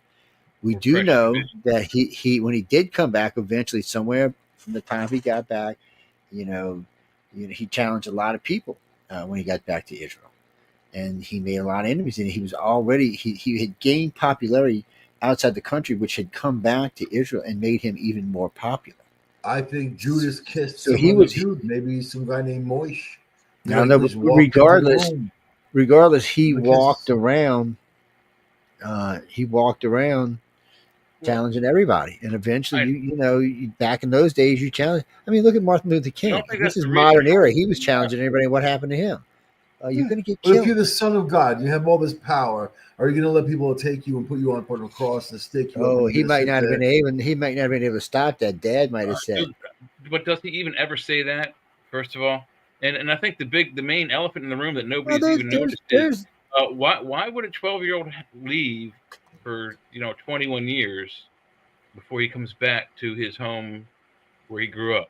Well, they said he was 18. We don't know if he can come back and forth. Does anyone know that story? 18. He came back when he was like 32, 33. No, but I don't think that's what happened. No, that's why I asked. That's why I asked what the distance traveling to each city was. 24 days to go to Rome from Jerusalem's nothing. And you know how many towns are in between they those get on places? those camels, man. They can go. But I'm saying that's walking. If he was on on horses or camelback, it would have been half the time. Be faster. Yeah. So, but regardless, you can tell that he roamed around the Middle East But he was gone for 21 years, and he left when he was 12. Why would I don't think he was though, Jay. I think he came and went. I think he would come home for a while and then he would leave. No. Sometimes he would stop on his way home back when he was going across to another country. Age of 12 until the age of like 30 something in the Bible. He's not mentioned for 20 some years. Yeah, but that doesn't mean he wasn't at home. There's a rumor and a story that I think came out of one of the Dead Sea Scrolls that when Jesus was 12, he and a friend were playing, and he pushed his friend off of the roof of the house they were playing on and killed him. So when he got down there to see his friend was dead, and everyone, the kid's parents were weeping, and everyone saw what happened, Jesus brought the kid back to life. That is the rumor. If that actually is a real story that was pulled out of the Bible and is part of some of the Dead Sea Scrolls that have been found, that's a pretty compelling story. It's a completely different picture of the Jesus. Again, Jay, I love you to death, but it's just a story. Well, so are all the other stories in the Bible. Right. That's why that's why the Bible is the worst book out there. It needs to be changed or out of circulation. Because it's all one big lie. It's been changed enough. What needs to happen is the changes need to be undone. We need to see the original, and I guarantee you, there's a pristine first century version in the Vatican secret vault. It's probably written in Aramaic, but there's a first edition Bible that they have that is intact and correct, not edited, not changed in any way, shape, or form. And I'll bet you that story, which is probably around 3,000 or 4,000 pages long altogether, I'll bet you that story is way different than the Bible we all have today. Get rid of the Bible. That's all I could say, because it's a big lie. Fat lie. I want to get rid of it. Read it. There are some good moralities in it. There are some good morality plays, but it's not something to function your life on. No. Hey, I'm a Catholic, so I'm going to give you all kinds of freaking money, and so I'm going to buy my way into heaven. That's what that's all about. Indulgence, man. They just recently brought back indulgence where you can pay your way out. Number one business, if you will, call it a business that owns real financial holdings and real estate holdings, is the Catholic Church, Vatican City. They own the world's largest amount of commercial and other properties than any other company, business, or entity. Immobile areas, the church. They are the global monopolists of property. real And do property. you think maybe, like we were talking earlier when Joe was saying that, you know, a lot of guys got together and said, let's farm Christianity so we can get all this money and buy our way into heaven? Without question. Without question. Real quick off the subject, real fast. You know, what is this I hear that on Christmas Eve that the Pope is going to open up? Oh, you know, I have heard that too. I have not seen anything anywhere that authenticates it, but I have heard it 2 or 3 times now. But he's going to do what now? Open He's the going to vault? open up Satan's Yeah. tomb. Yeah. Really? Not Lucifer's tomb. I'm sorry, not Satan's. Lucifer's tomb. Yeah, Lucifer. Not just that. There's supposed to be 4 or 5. He's supposed to be opening 4 or 5 tombs up. So, yeah. Why would he want to do that? Why? Because he's Lucifer's stepdaddy. That's why. He's you know. It just shows you how primitive humans Well, are. you know, if the rumors are humans true, are so primitive, man. It's so freaking. yeah, but if the rumors are still true, a he's bunch the of last monkeys. Come on, man. He's supposed to be according to the biggest bullshit story ever told. And well, no, people are, according like, to staking Revelations their and whole Notre lives. Dame, he's supposed to be the last pope, and there's only one more thing in the Vatican for a pope. He's supposed to be it. He's it. Once he's gone, we gone. It's how he is amigos. For you sinners now, for people like me, I'll be fine. But you sinners, I'm going to tell y'all. Really? Well, I'll be sitting on a cool cloud, cruising along on my cloud, smoking What some about the ganja. Jews, though? They're like, what about us? The Jews go automatically. Then it's not even fair, man. The 12 tribes Oh, go man. automatically. Pope doesn't matter to them. Well, you know what?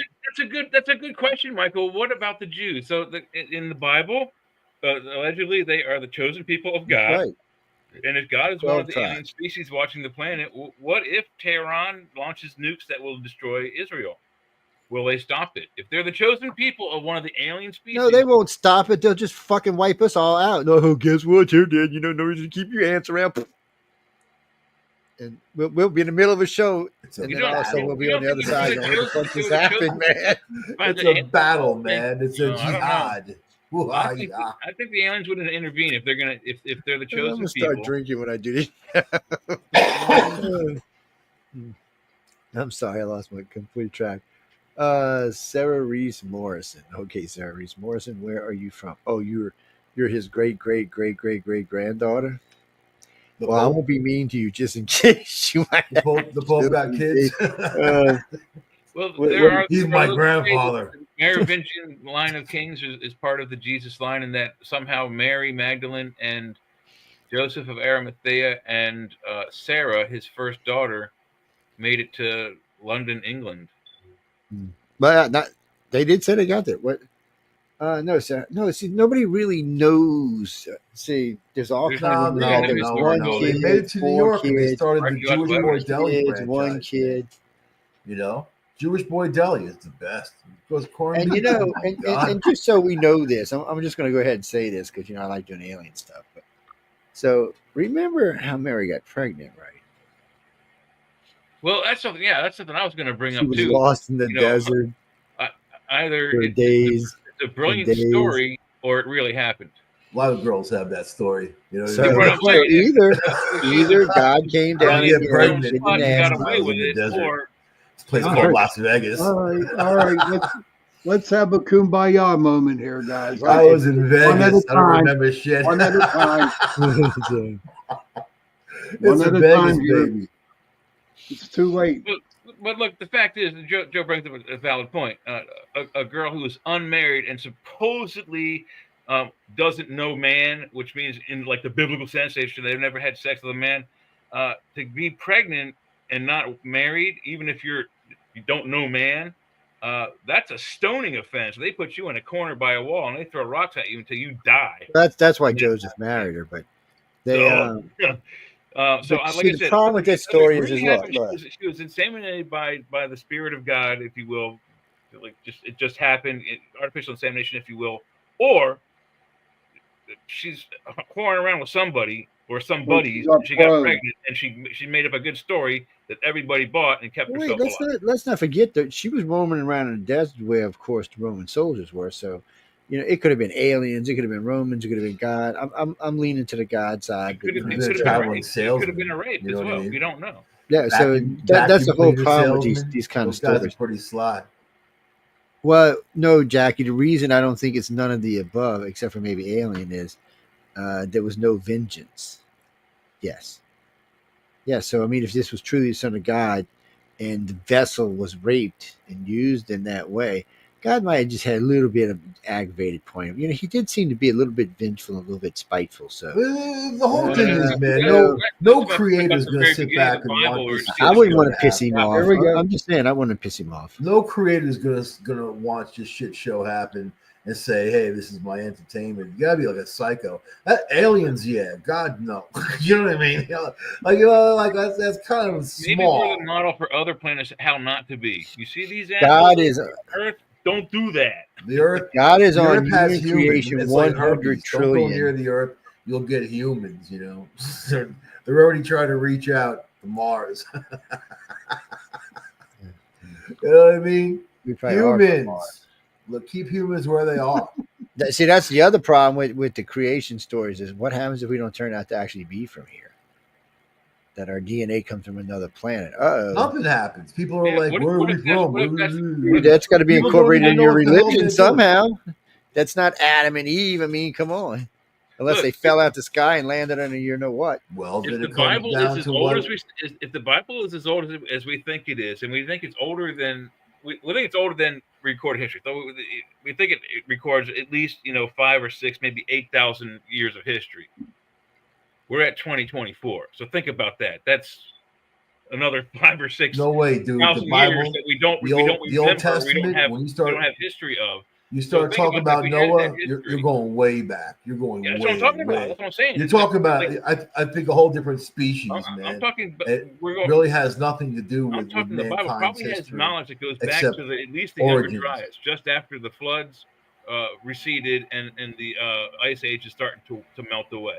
That's how far back I'm thinking. About 75,000 years ago. At least that, yes. That's what I'm saying. At least that. So listen to the Native How much Americans history we're because missing. they talk about 75,000 years ago. They've got the stories. You know what I mean? Yeah. So they're No mainstream scientist puts their backing behind any of those. Look at India. myths. Look at India. They got nuclear bombs going off Exactly. in That's their what I'm stories. talking about. But They've these got things happened spaceships, tens of man. thousands of They've years got ago. all kinds of these These gods things happened blowing tens each of other thousands- up. 10,500, 14,000 years ago. What the These fuck are they things happened. spraying where y'all live, man? They need to come spray some of that shit down here. That's all Ooh, I- Jay, you just going India, at it. India has some Oh, really man, I need some of this explicit good If you stuff. don't I believe- if I you have don't one believe- question. Ask any I have one astronomer. question about Go to Noah. any- well, listen. Were Go to there any college. unicorns back then? Were What, there huh? unicorns back Yeah. then? They said he You was think naked a lot. Do you think the unicorns were naked screwed and out of drunk. going on the Noah's boat?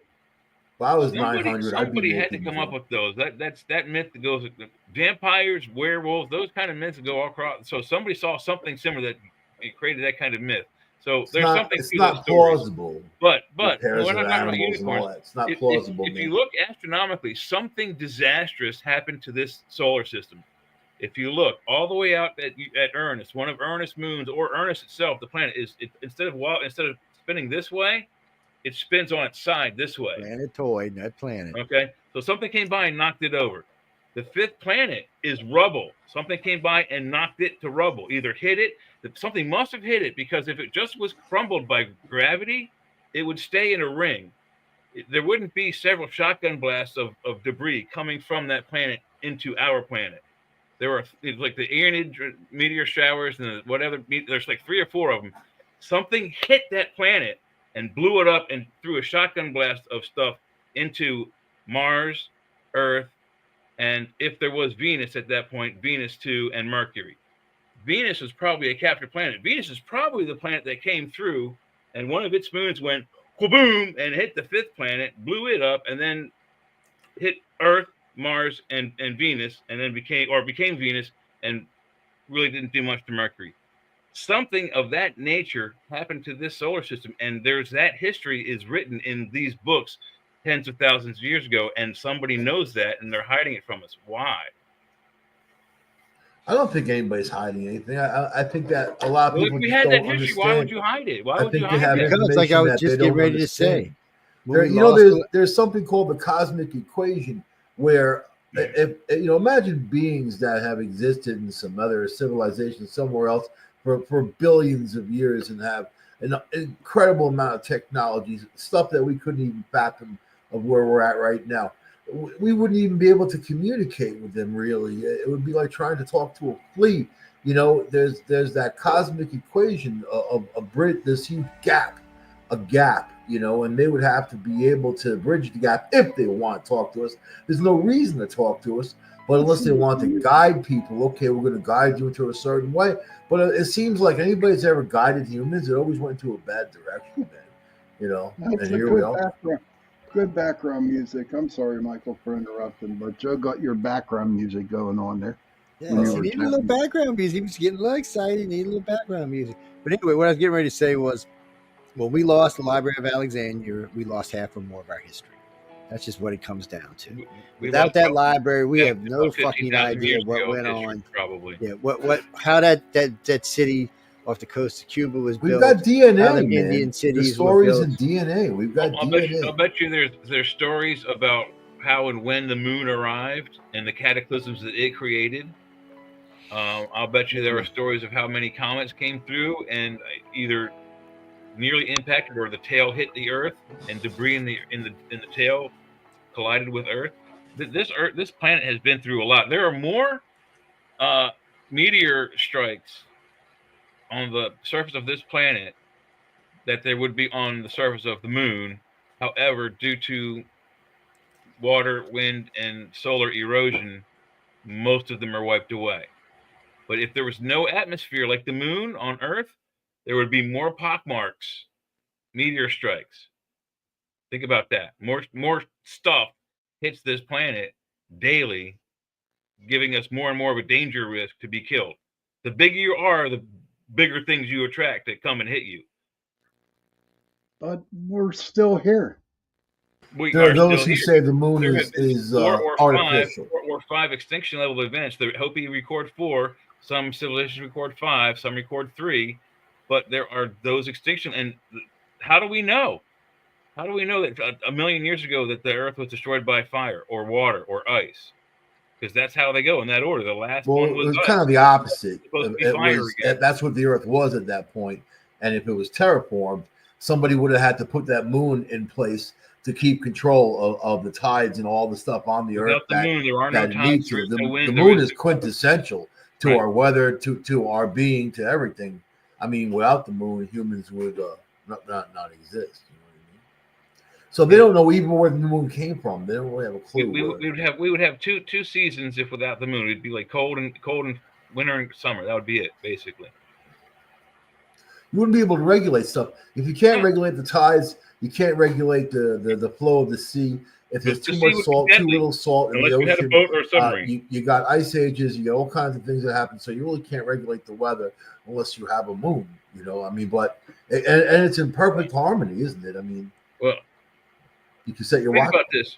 The moon is exactly the right diameter, and at the exact right even orbit to always perfectly block out the sun, and all you see is the corona. It's the ejections.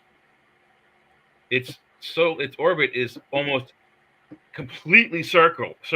You know what's funny, Jay? Nothing else in this solar system has a circular orbit. You know what's funny, Jay? That picture you put up of the outward satellite that took a picture of the dark side of the moon.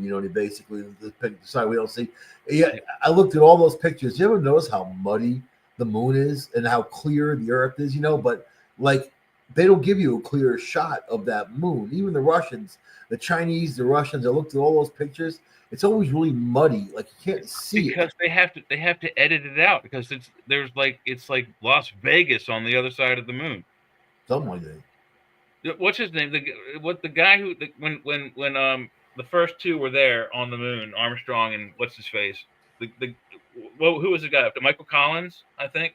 Michael Collins, who was in the command shuttle, when he went around to the back side, he described it as like he was looking at like Las Vegas, like you're in the desert, there's nothing, and all of a sudden, boom, there's this huge city of like hundreds of thousands of lights, and then nothing else again. That's what Armstrong was recorded talking about all these discs in one of the craters, like that's Armstrong on the planet, on the moon. I'm talking about on the moon, like a parking lot. He said it was like a parking lot, and they're all watching. The dark side, he's like, "Holy cow!" He couldn't say that because, well, he did say it and recorded it, but it didn't transmit because he was in blackout with the radio signals. But he recorded himself, and I don't know if he took pictures. He probably took pictures, but he said there was like a city the size of Vegas. It's like he said, the backside of the moon is like mostly a dark, not black, but dark gray matter. He talks about it. There's this big city. He talks about it, man. Like he gets interviewed, and he used to talk about it all the time. I just think that's strange. It's got Las Vegas on the other side of the moon. I want to go. Okay. Hey guys, listen. Merry Christmas to everybody. I got to go to work. All right, man. All right, be good, baby. Be safe, dude. Thanks for hanging out.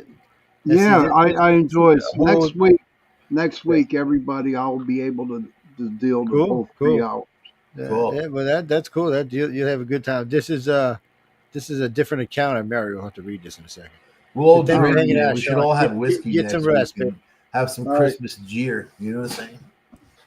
Eat a steak for me since I ain't had one in like a month. I'll get some Rutter's eggnog and some Kahlua. Okay, now you see this account here. This was written. Where's this guy at? Here he is up here.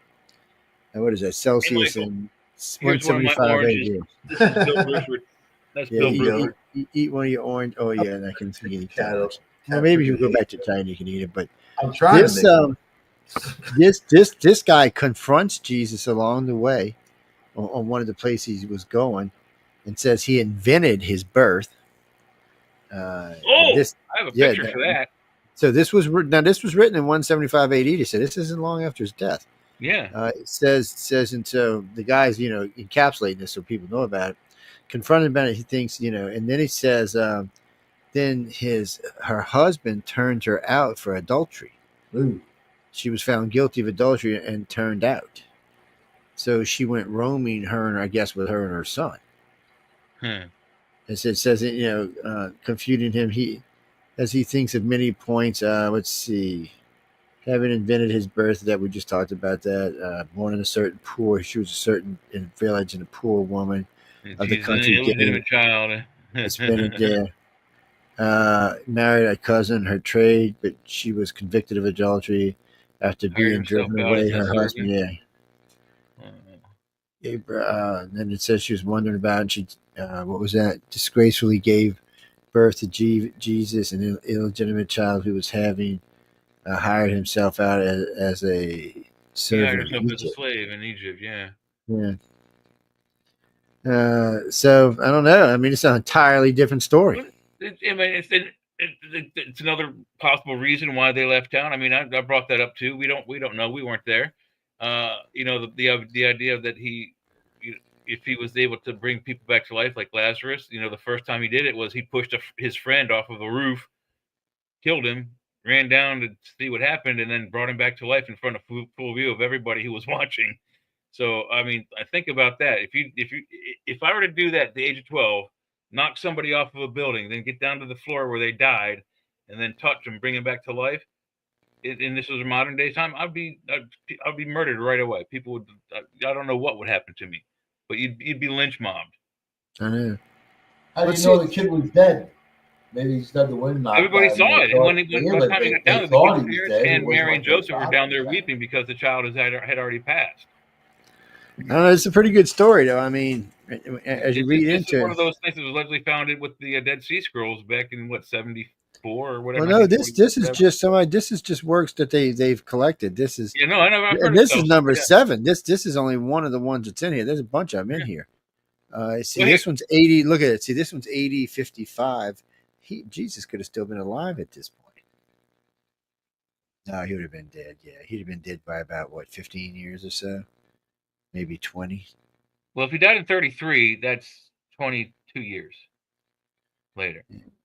But About he the wasn't same time born. He Jesus was born. disappears from the He was Bible. born before the turn of. Well, no, it's AD. It doesn't matter, does it? It's after. Well, there is no year 0, so it goes. So this is 4, 55. 2, This is 1, 1, 2, 55. 4, right? So this is 55 years after his death. No, Yeah, 22 because years. AD is the start. AD is after death. It's the start of the death. No, So it's anything Anno down. Domini, the year of the Lord, or CE, which now will be current epic. Jesus died in 33 AD or B or 33 CE, so that would be 22 years later. About the same amount of time that Jesus was missing from the Bible. Let's see. So all this stuff goes on and on. There's actually some good stuff in here. And all this is talking about Jesus. And if you notice, none of these are Christians that are writing this stuff. A lot of them are Romans, some of them are Greeks, some of them are actually other things as well. But the thing of it is they're talking about him in full. Younger, that's a Greek. He's Grecian. He's Grecian. Isn't he? Yeah, No, this he's is Roman. AD Yeah. 112. And the dates are all different. But as you go through it, and some of these stories are similar, and some of them are not. Suetonius, he's another Roman. So this is, he's a Roman historian. Is what he is actually. Yeah, Suetonius. Yeah. So as you go through it, I mean, they're going through. Cephas, another one, 1893. That's closer to. Yeah, so I mean, Bible was first written, the 55, I think, was the closest that we got, but that's 116. No. As far as when the first official Bible was written, it's around 93. So he's the closest to when the first Bible was assembled. Tacitus is another one I've heard of. Yeah. So they go in here, and they're talking about the different stories and the different things that they had learned. Well, Tacitus said allegedly he had an encounter with Jesus. Tacitus was old enough to have been in the time frame when Jesus was, during his ministry.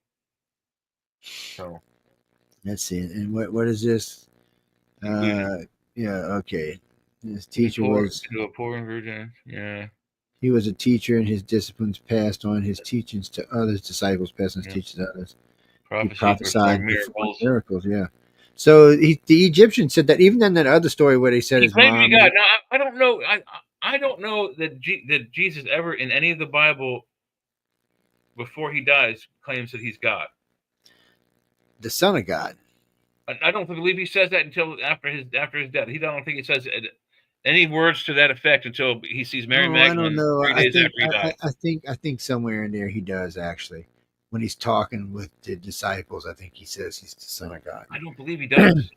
And I'm pretty sure when he's at the Last Supper, he does too. Are there any more? You know who we need to get? You know Michael Carter? Mm-hmm. We need to get him. He would know. Let's see. He would know. But you see, the Egyptian said that he possessed abilities, and that's what helped him when he went home, and that's why he said he was a god. But he didn't say he was a god. Other people said he was a god. I do believe it was more other people saying it than him. I don't think that Jesus Christ, before being crucified, ever once said, "I am the Son of God." I think he says it after he's dead, and he comes back and he first sees Mary Magdalene, and he sees the holes in his hand, and the holes in his side, and the thorn marks on his head. Let's see. He was prophesied miracles. He was known for his wisdom and his virtuous life. He claimed to be God. That's more. So I noticed through the Roman theme, that's what they say. I don't think. I'd have to go back and read the Bible again. I don't believe he Well, ever said. Sorry for us. We don't have a time travel machine yet. Where's the Wayback Machine? The TARDIS is kind of on. WABAC. Mr. Sherman said it for us. That's right. Oh, sorry, that's Bill. Bill doesn't know how to use the Wayback Machine. You see, Bill? Poor orange guy sitting over there in the corner. He wants out. Let me out, Daddy. You don't need that. Think about it. You need to go out 2,000 light years into space. And you see. Well, no, there were no radio transmissions, so we wouldn't get any. I mean, we would have to have like really, really, really, really good light collectors. Well, you'd have to have a device where you could see things 50,000, and collect information. Light star scopes to pick that kind of information up. You'd have to have a device, a quantum tunneling device, to be able to do that. Then you'd be able to go. There's no mathematical blockage to time travel. I don't think it'd be possible. But allegedly, the aliens have video of dinosaurs. So why wouldn't they have video? There's no mathematical blockage to time travel. If there's no mathematical blockage, it can be done. You just Perhaps, yeah. have to Yeah, figure not our dumbasses, but We need, yeah. We, like I said, so we need wait. I an- don't even remember this earthquake and darkness after his death. I don't think I remember hearing that. I have to go read that. Well, maybe these orbs flying around, they think of UFOs are really time travelers from our future But coming back. that's when it gets interesting, though. Yeah, his followers reported that he rose from the dead. His followers worshipped him. Belief in Jesus caused disturbances with the Jews, which led to the Claudius decree for the Jews to leave Rome. Only two people It ascended wasn't to even a heaven religion alive. yet, and they were kicking the Jews Well, out of hey Rome. Joe, Only two I people got a picture ascended you to gotta heaven see. alive, and that was Jesus and Enoch. Joe, I got a picture. I got to throw up here that also might. Yeah, let me. I'll drop this guy. Can you guys hear me? Yeah, we got you. We got you. What? Who's that? Hang on It a was second weird here. coming back in 2 and 3. All right, is this on there, or do I need to go back and plug it in? You don't No, see it's that? on. That's it. That's All it. right. So, mythology: Horus, Mithras, and Jesus Christ. That's what I was talking about before. Yeah. Well, this is a chart that I found. I threw it up on Facebook years and years ago. I downloaded it to my phone and put it in the computer so I could show it up here tonight. Horus was born of a virgin on December 25th. Mithras, he was born of a virgin on December 25th. Horus, his birth was announced by a star in the east and was attended by 3 wise men. That sounds funny. Mithras, he was considered a great traveling teacher and master. Wow, that sounds also strikingly familiar. But all of these same things, the 12 disciples. Yeah, but let's not forget, Jesus wasn't actually born on December 25th. I know that was the Christians changed that to make they it. took these here two myths, they took these two stories of Horus and Mithras and threw Jesus into it, but they all have all the same other parallels. 12 disciples, crucified at birth and resurrected. Well, actually, Horus in the stories. Well, then that's not a good thing, because that would be Jesus. That would be his third coming. That means we're fixing to all bite the bit. Well, there's a huge major parallel there. So if Jesus was a real man and Horus wasn't, Horus allegedly was cut into several thousand pieces, and then if depending on the story, they whittle it down to 7 wounds. He's cut into 7 pieces: arms and legs cut off, genitals cut off, head cut off. Those are the 7 pieces. And his wife / sister can only find 6 of those pieces. The 7th piece being his genitals. So she fashions a fake one and has their son with that, and he's kind of green because he's undead-ish. Let me stop sharing this. Now, let me get back to, there we go. Hello. When she, after she's done that, he's got those 7 wounds, right? Well, there were 7 wounds on Jesus: crown of thorns, the whipping, the spear in the side, 1, 2, 3, 4. The two holes in the wrist and 2 holes in the ankles. That's 4, 5, 6, 7 wounds. It's almost identical. Identical. There's a lot of that. I mean, so is Jesus a real person, or is he a combination of these 3 people conglomerated after they found this one idiot Jew who knocked over a moneylender's table and was crucified for it? Which one is which? I mean, they can't all 3 be true. Yeah, they can all be true. All of them can be true. All of them can. I'll say it like this: there are 12 deities that share identical stories with Jesus, but you got to look at the ones who tell the story. Like Moses grew up in the house of the pharaohs. Moses knew about Horus. He knew about those stories. Yeah. I think that when people want to glorify something, that's what they akin them to. You know, it's a generalism too. 40 days and 40 nights, right? And they were gone for 40 days. They weren't gone for 40 days and 40 nights. They're just trying to say they're gone for a long ass time. You know what I mean? Like so. But was Jesus fake? I mean, you know, yeah, Horus was sold for 30 pieces of gold. Jesus, 30 pieces of silver. You know what I mean? The stories are identical, but does that mean Horus didn't exist? I mean, does that mean Jesus didn't exist? Are they figments of people's imagination? But were they real, or are they just branding something? Are they just like, you know, the Jolly Green Giant? You know, they're just you know, they're a figurehead they can slap on the packaging. So if this is true, then what this would more than likely be. See, we always bitch that no one interferes. But you see, we just busted them. If what y'all are saying is true, then we just busted them interfering. So you've got the first one that came in this time frame. You've got the second one that came in this time frame. You got the third one that came in this time frame, which means somewhere in the future there'll be something like it that comes again just to help us move into a direction. It looks like each one is trying to guide humans to a particular way. And I guess if you combine them all together, it's what got us here to where we are today.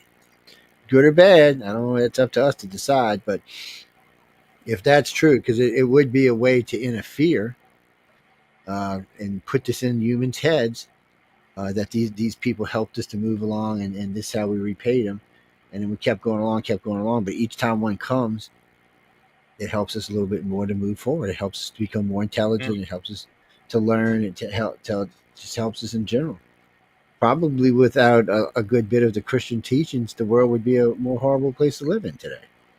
Which, no, Jenny, I'm not a Christian. Don't even go there. Mark has a good point here too. And I wanted to bring this up at some point during the show. The Shroud of Turin is something I've been very interested and fascinated in. The problem with the Shroud of Turin is somewhere around the 12th century, I think when it was in the possession of the Turks, it became licked by fire. It actually lit on fire. Parts of it actually burned away. And those parts that were burned away were replaced with, as best as they could in the 12th, 13th century-ish, replaced it as a fabric that was as close as to what was made back, if it was 33 AD or 34 AD when he died, if that's his actual burial shroud, they did as close as they could to repair that burn damage. However, carbon dating is affected by carbon. Fire creates carbon. When they tested and carbon dated that, they didn't carbon date the original fabric, they carbon dated the replica fabric, and they came up with the date of 12th or 13th century. Well, duh, because that was brand new fabric, hadn't been touched or licked by fire. Had they tested the unrepaired parts, they would not have gotten an accurate reading anyway, because it had been burned, and the burning would have thrown the carbon dating off by several thousand years. You know, one of our hosts was one of the scientists who worked on Shroud of Turin. Oh, wow, that's cool. John DeSoto. The thing about it is they agreed that it's something significant, but they don't think it was actually Jesus. They don't think it's from the right time frame. They don't think it's modern. They don't think though that it's actually was Jesus. They're not sure what it was. Did you see the digital recreation of the shroud? They think, well, you see, the problem with Jesus is, if you read the Bible, Jesus is gamely. He's not pretty. Gamely means he was ugly. Well, he wasn't a beautiful thing like we see in the churches. That is not what he looks like. So when you see a replica of that, you know you ain't got the right thing. The dude in this shroud is kind of gangly and sort of skinny. But it had something to do more with the radiation and the decay of the radiation than it did anything else. Something to do with the dyes. It was just not. It wasn't even close to the right time. It wasn't that it was modern. It just wasn't from where he was, and it also had something to do with the spun silks and the stuff in the regions. This wasn't from that area of the world. Well, that's true, Mark. But if it had come from that region, then one would expect some of that to be on there, regardless how long it was unless it had been washed or somehow steam cleaned regularly. I would imagine if you're a priest, you don't really send off a relic of your god to the dry cleaners. I imagine you put it somewhere and don't touch it again. Right, exactly. You put it in a glass box, you seal it for life, and you put a guard with a big halberd axe right in front of it. And I think that's where it is today still. However, but they did do an X-ray study. Well, I don't know if it's X-ray or digital photography. It's very recent, within the last, I'd say, 15, 20-ish years. Which was kind of remarkable, because when they did that, they were able to find that there was some actual, they couldn't pinpoint it as blood, but they said there was actual DNA remnant type material on the shroud where the wounds were, like the arms, the wrists, and the spear wound. But they also were able to make kind of a digital map when they folded the two halves, because the shroud has both the back and the front of this individual, whether it's, you want to believe it's Jesus or someone else. But he is wearing a crown of thorns. There are blood marks or possible DNA marks where the thorns would have made him bleed, where the wounds in the wrist where he was hung would have made him bleed, and the spear mark in his side. Oh, and that was the other thing. there was no actual blood. They couldn't they couldn't tell if it was blood or not, but they were 100%. No, they could tell that whatever biological machine they material used. at No, one they could point. tell. No, they could tell it wasn't blood. You know, we can bring John on. He's still a good friend of ours, but yeah. he'll tell you it wasn't. It wasn't when they scanned it, because the first time it was they actually cut a piece of the damn thing off. It was only about, but Yeah, that's when they decided when that they were doing that, they actually cut off a piece of fabric they weren't allowed to or supposed to. They weren't supposed to cut from certain places, but they cut outside of those parameters, which I think is brilliant because, again, they were pointing everyone to test replica 12th century fabric, not original.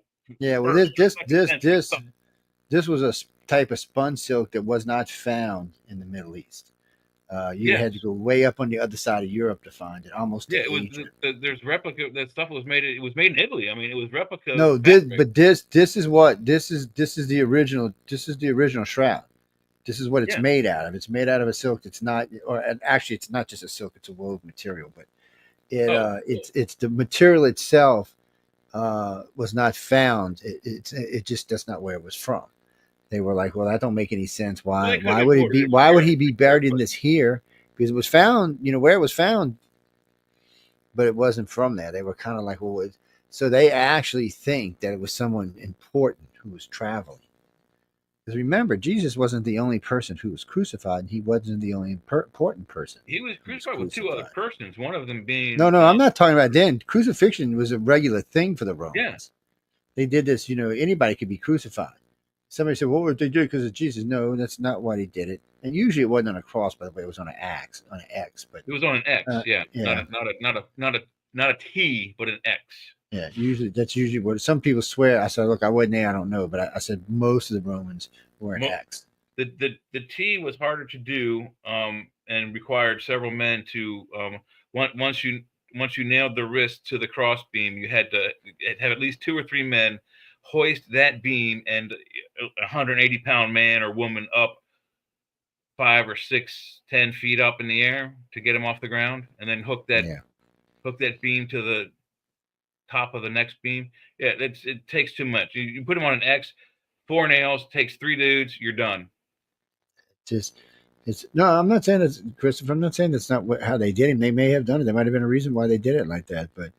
I mean, if you go by the marks, that's how they did it. It went through the top of one foot and through the other foot, but right above the ankles for the feet, and then just behind the wrists for the arm. You have to go between the radius and the ulna bones, otherwise the weight of the body will pull through the palm. If you do the nail through the palm, the body will stay up there about 20 minutes before that palm's ripped and it falls face first. It'll just rip. It'll rip right out. These that's they put it right here, and if they don't put it right there, if they put it right here where stigmata is supposed to, what they say it is, no. Jay's absolutely right. The sheer weight will pull it down. Yeah, it's just little tiny bones in your hand. Oh no, the skin will give way eventually. Yeah, it'll give way. And so. Besides, you got to remember, as you're pulling, you're in pain, so you're struggling, so you're making it even worse. So. It was a gruesome way to die. Well, no, the reason I was saying it is crucifixion. Everybody, when people hear crucifixion, they think Jesus, but this was long before him and long after him. This was just a way the Romans did it.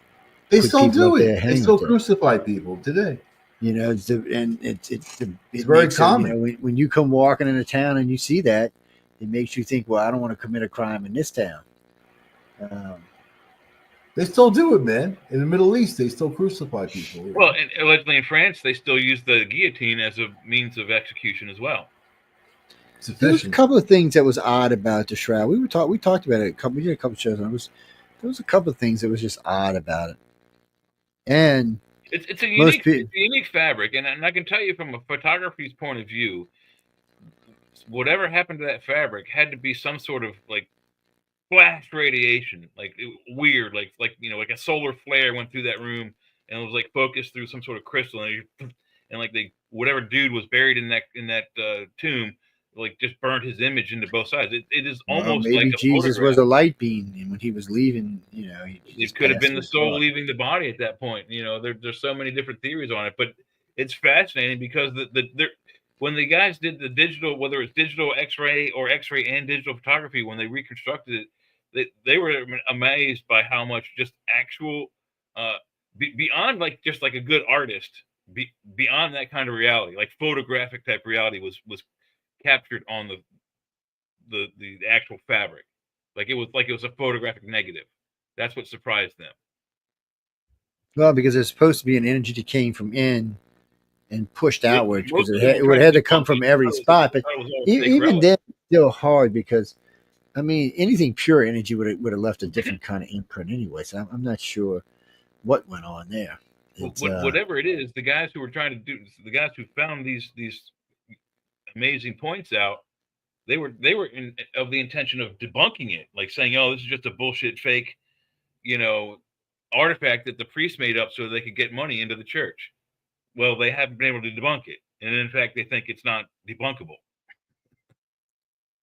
well, because nobody knows what it is, but they don't. But today's the opinion today is it's not the shroud. The shroud's not the burial cloth of Jesus.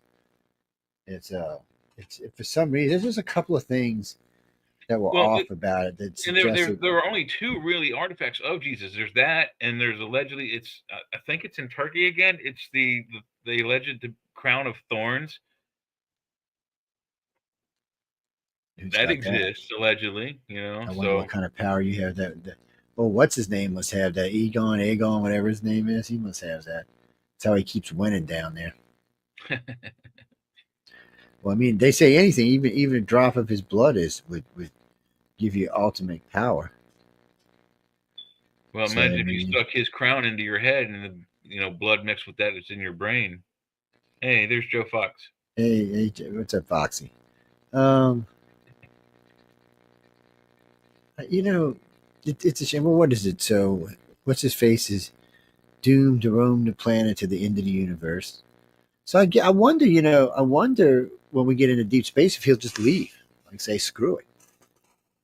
I've been stuck on Earth for the last 2,000 years. I'm going somewhere else. Yeah, Mark. Yeah, I agree. It's burned into the cloth somehow, but we don't know the. We don't know Well, the theory was radiation. Was it light? Was it the soul leaving? The theory is that it was an energy burst from inside the body. It was just not just the soul, because it came out in all Human directions. combustion, perhaps. Yeah, so the soul would have just came out and floated out. It wouldn't have came out on the sides and the bottom and the top and the feet and the hand.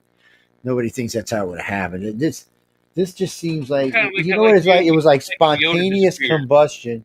It was like spontaneous combustion without actually combusting.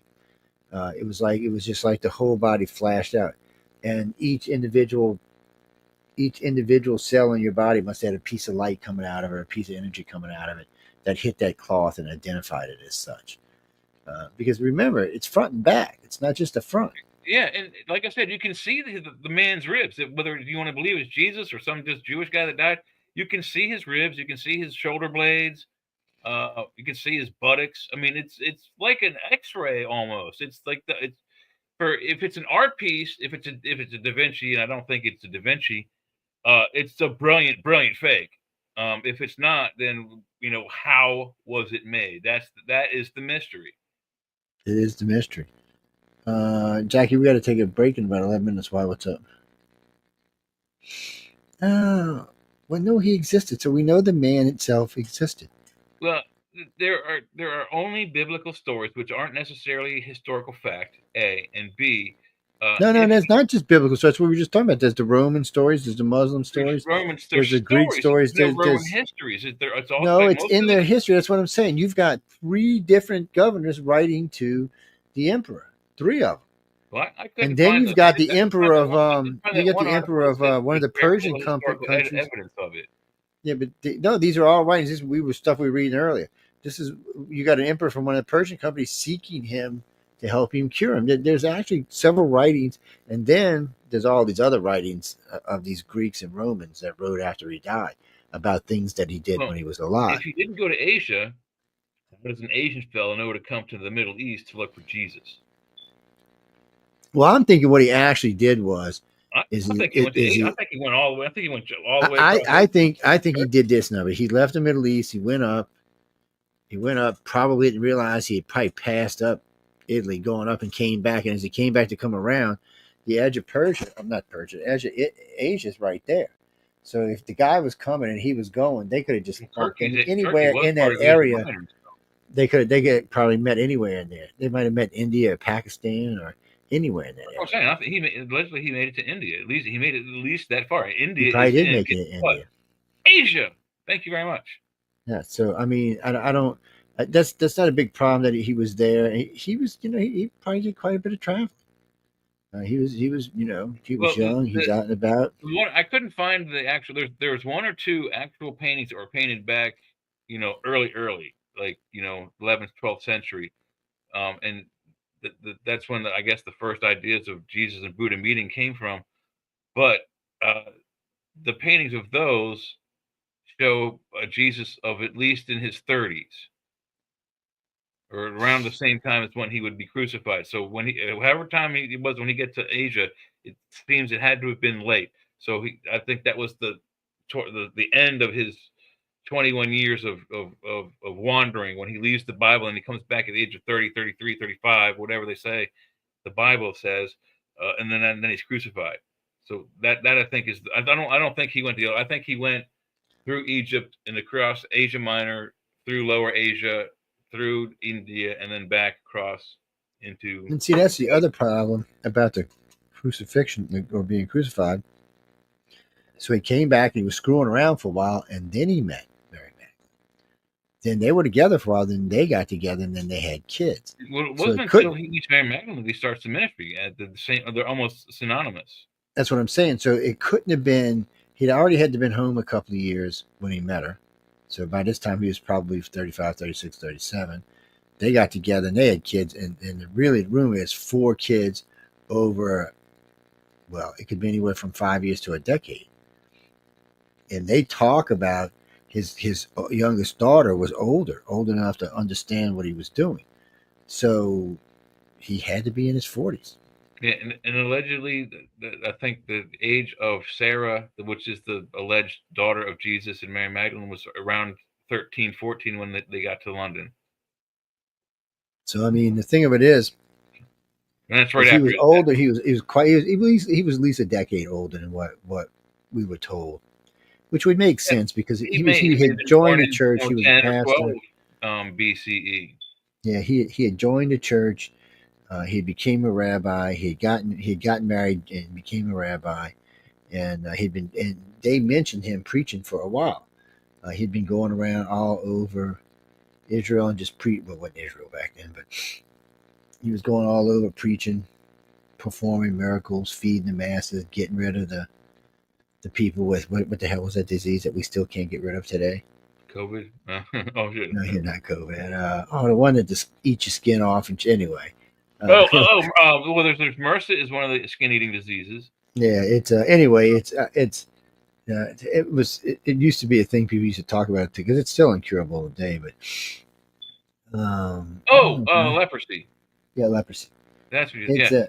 Well, so I mean, he was doing stuff like that and feeding them all too. I mean, it's interesting to me that the church wants to confine him and keep him so young. Does it pull on our heartstrings more to think he was like 33 and shot down in the prime of his life, or he sacrificed himself in the prime of his life? It just doesn't make any sense. And if he did, shame on us humans for allowing it to happen. Yeah. It's all Michael's fault. He did it. So leprosy is a chronic infectious disease. It affects the skin, nose, upper respiratory tract, and can be caused by the bacterium Mycobacterium leprae or Microbacterium lepromatosis. Stay away from leopards, people. It's not necessarily skin eating, but it's the same idea. Yeah, it's nasty. Here's a question here that says, does it still exist? Key points. Each year, up to 225 people in the United States and 250,000 people elsewhere around the world are diagnosed with Hansen's disease, also known as leprosy. Wow. Still not killed. It's still not. I mean, we've destroyed polio until somebody brought it back. I just seen a special on polio earlier tonight. Yeah, it was kind of interesting that a young guy came from nowhere to do that. It's Jamie Ray. He existed as a human. Just there was well, no, there was two other groups. So there was the Muslims mentioning him, but there was another religious group over there that actually mentioned him as well. And then the Romans mentioned him. The Romans mentioned him when in a couple of places. They mentioned him during the crucifixion. Okay, then Pontius Pilate. They also mentioned him when he was visiting Rome. So as far as Rome's concerned, yes, he existed. I think that's why Rome today doesn't even argue about it, because they know damn good well he was in Rome. So there's no doubt for them. The doubt comes for other people. But, you know, the Muslims weren't going to write a fictitious person down in their Bible. Why bother? What would it have been meant? They weren't trying to convert Christians. So they don't even like Christians. Most times you see a Christian, they want to kill him. Not all Muslims, but a lot of them. Well, yeah, check this out. What about the Zoroastrians? Here's a little clip I found. They do believe in a type of messianic figure known as Sao Shiant, and this conception does align somewhat with that of Jesus, but not explicitly. Strange. Why would especially a dead religion, Zoroastrianism? It's contemporary with Judaism and Islam. I think it was dead before Christianity began. But think about that. I mean, that's a fourth, although dead, religion that mentions someone like Jesus Christ, who comes and heals the sick and the wounded and promises. Well, it was something that was needed back then. I mean, I think things come along and people come along at different times in our history because we need them to help us to change. You know, like, you know, I use like somebody tells me all the time, but can I give a modern example? Yes, Martin Luther King. He came along and he had good morals, good values, and he died for his cause, which seems to be the way they all end. And just for some reason, I don't know who the next one's going to be. Jeffrey, do you think it's going to be Trump? Maybe it will be Trump. I don't know. Maybe it'll be his vice president. You know, I mean. So when I that poor man just a few weeks ago, so. So when I let me see if it'll let me pull this up right quick. People got good imaginations. Here you go. My buddy German Shepherd's out back barking at the world. He's like, don't mess with me, Daddy. He's like, don't mess with me, Daddy. I'll get you. Really? There was a Jesus camp? I'm glad I missed that. So they just people's. Damn, that's a lot of kids there. You that damn looks AI. Boy. Put that thing back. Is that the same actor that plays the caveman for the Geico commercials? It looks like him without the makeup. See, but I mean, you go through this, and there's lots of these pictures. Now they all represent something different. None of them have less than 4 kids in them, though. By the way. Yeah, and then almost all of them show Jesus as a white Caucasian man instead of a brownish Middle Eastern man. Yeah, it's when it comes to being from Israel, there's a range of colors you can get over there, from light whitey tighty to sandy brown. But back in his time, there's very few. Oh no, I agree with you. No, back in his time, I would have definitely thought he would have had kinkier hair, and he's got dreadlocks, really not bad, like an African matted beard hair, and he's almost no brown. Chris. Middle Easterns have a different kind of hair, and they tend to be a lighter, just like a medium brown, light to medium brown, and that's what I would have expected him to be. Remember God's a Caucasian, then the Transformer called the Agent Simmons in the Transformers movie. You pubic fro-headed dude. That's what it's like. Oh Lord. I wouldn't say it. It's a fantasy TV movie. Well, no, actually. Well, no, Christopher. No. Jesus, so most well, beliefs. that brings up a point I said earlier.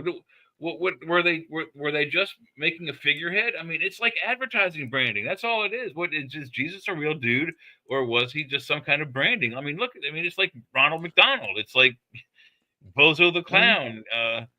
Pick one. So yeah, I mean, when you get into all of this, It's it's marketing. It's advertising. there's lots of marketing here. It's the There's lots. oldest marketing campaign on the planet, and it still works. They own the largest plots of realty and Well, real property. the And by real property, I don't mean just like land and buildings. I'm talking like gold and silver and statues and like artwork and fantastic things that should be shared by the public that they have locked up in the basement of the Vatican. Let's see. No, we don't need to know any of that. I was hunting down something that would give us, because when you look up Jesus's bloodline, there's so many things that come up. It gets ridiculous. It appears that many king lines of Eastern Europe tend to have or claim that geneticism. Merovingians, the Plantagenets, all of them. Oh, the Sinclairs swear they're the direct descendants of Christ. So do the Plantagenets, and so do the what do you call them? The other guys I mentioned. Let's see, the royal bloodline descendants of Jesus and Mary Magdalene. Yep. That's why the Merovingians. It's like Mary. I don't. Just because your name sounds like Mary doesn't mean you're related. Hmm. It includes King David and Solomon. And there are rumors that there are writings about Jesus' time. Well, read that one that says royal bloodline. It says Jesus met Mary Magdalene at the house of the local ...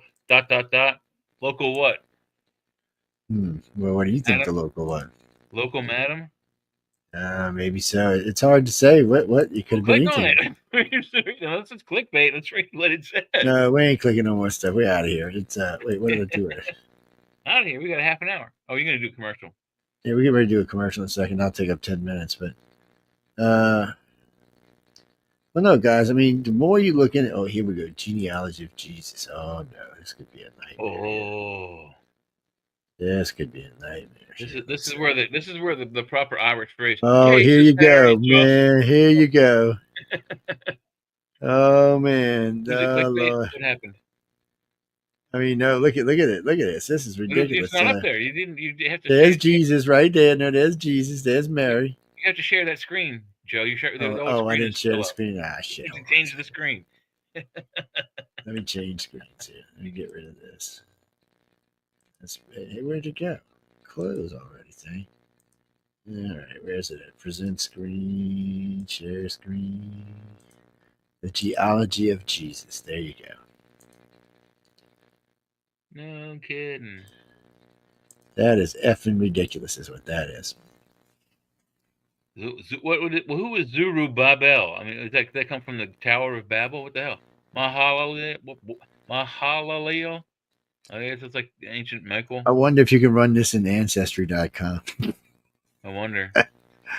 So it's Jesus and Mary. Well, and then, there's some Egyptian names up there. There's some weird So this is genealogy through Jesus, genealogy through Mary.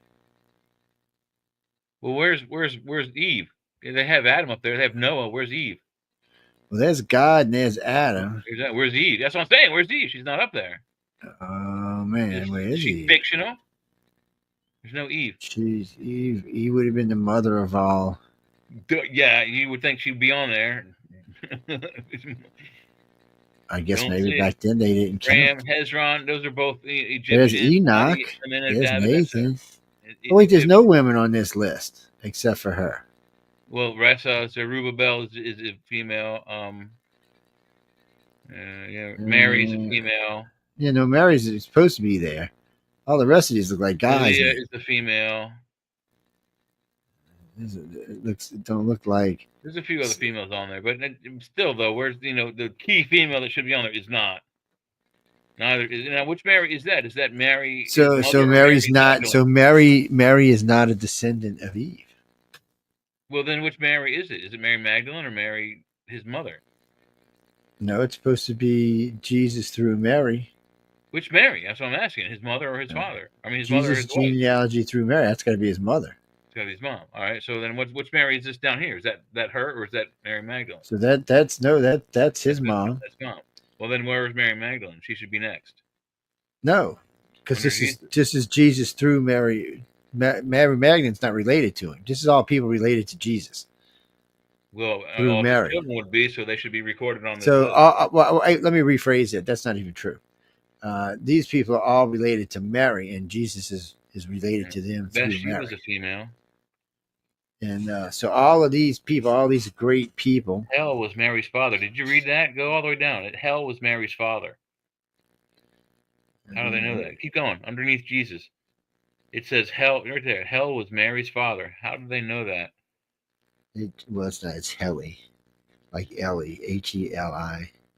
Is that an I? I can't tell. Yeah, it's Heli. Yeah. When I first Isn't looked that at short those for helicopter for back then?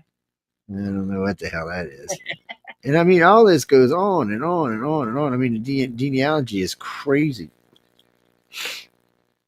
No, what we were showing y'all is all the people Jesus is related to, and there's some serious names on that list. What if those spots on the Turin shroud aren't blood, but are some sort of DNA codable material that they can get the DNA swab off of? Well, I know they looked at it.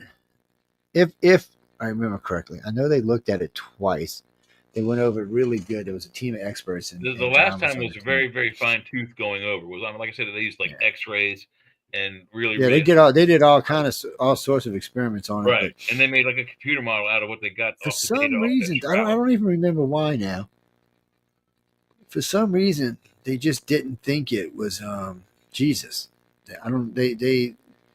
They were under the impression that maybe it was something else, maybe like an extraterrestrial or something. It doesn't matter who's on the Shroud of Turin. It really doesn't matter who it is. The fascinating thing is that they were able to pull enough data off of the emulsion film high-density pictures they took to create basically a 3D CAT scan of the man who was dead inside of that thing. Aside from his living organs, which were obviously taken out, everything else is there. His bones and his skin and the way he looked. Think about what you just said. Okay. I didn't even think about it until you just said that. His organs were taken out and he was fully wrapped. It's just a big cavity where his stomach. Yeah. There's no who does that? No. Stop and think about what you're saying though. Who does that? Egyptians. That's right. So, oh man, see that changes a lot of stuff. I think the Jews also do that. That's like the first thing because everything but the we'll brain. have to check into that, ladies and gentlemen. If anybody's, I didn't mean to cut you off. Anybody's listening who knows anything about Jewish burials back in the day? Look it up. I'm not talking about Let me see if I can find something. Because this is important. We're pretty sure that Jesus visited Egypt. Maybe he made some friends there. There were some rumors that said he sold himself as a servant. Oh yeah, we were reading that earlier. That's right, as a servant. Jewish funeral customs, funeral partners. Let's see. Preparing a body for burial, I guess, which you'd want. Preparing the body. In line with Jewish law, the body is washed but not embalmed before being dressed in a plain burial shroud. It's overseen by a group of Jewish men and women known as the Shevra Kadisha, who remain with the body until burial to ensure it is protected and prepared according to Jewish traditions. Let's see what else. They wear a shawl, cremation, food. They don't really say about taking the organs out. They do accept cremation. It just I never heard about it. Organ donation is accepted across all Jewish practice as it can save lives. All right, y'all. That's a modern thing. That's not I was attacked by a Christmas tree. Oh no! I think Jesus said, "Stop talking about him." Oh, poor thing is glowing with pride. You don't know nothing. I would have to agree with you mostly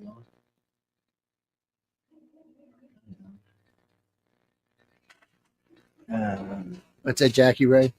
No, we got to play this song. We're only doing a song because we got to quick because we ain't got much time left. But we got to squeak it in. It's I don't know. It's a religious song of some sort. Oh no! Yes, it's the most beautiful version of Hallelujah in the world. Well, we'll see. We'll let us judge on that. I'm sure it's got to be religious if that's the name of the song.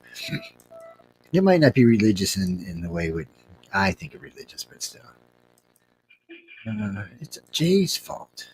I didn't do it. That's my dog barking. He did it. But whatever it is, it's Jay's fault. Oh no, we'll blame Sean Hazlitt since he ain't here. We bring Sean Kelly for that matter. He left early. What happened, man? What happened? He's eating. Oh, close your ears. This song's gonna make you crazy. So not that again. That's a different, but it's worse. So here we go. Well, it's not worse, but it's not the kind of music we usually. Let me put it this way: for all our regular listeners, Lucy Thomas, who are just visiting with their families for Halloween. For Christmas. For Halloween. This is the kind of music we play, but normally people, just so y'all know, do we usually play a little bit harder music on this particular show? But anyway, let us cue this up and bring your children around, light the fire in the fireplace, pop some popcorn, get some hot chocolate out. I'm drinking some right here, and we can all enjoy this lovely song. Oh God. It's AI. Heard there was a secret chord. You can't pray while we're live, man. Played and it pleased the Lord, but you don't really care for music, do ya? Well, it goes like this: the fourth, the fifth, the minor fall, and the major lift. The baffled king composing hallelujah, hallelujah, hallelujah, hallelujah, hallelujah.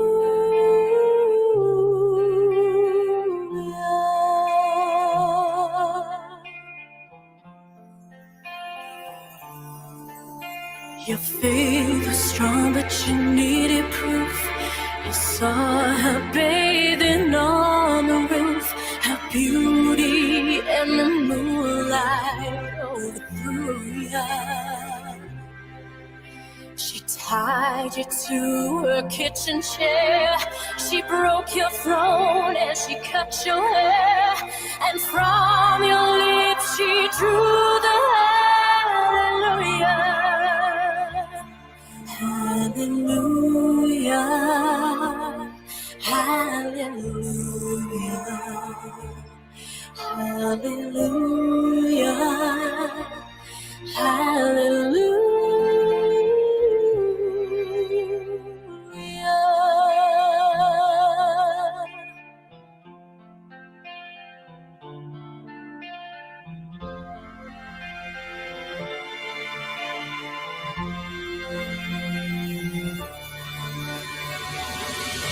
Maybe there's a God above, but all I ever learned from love was how to shoot somebody who I truly are.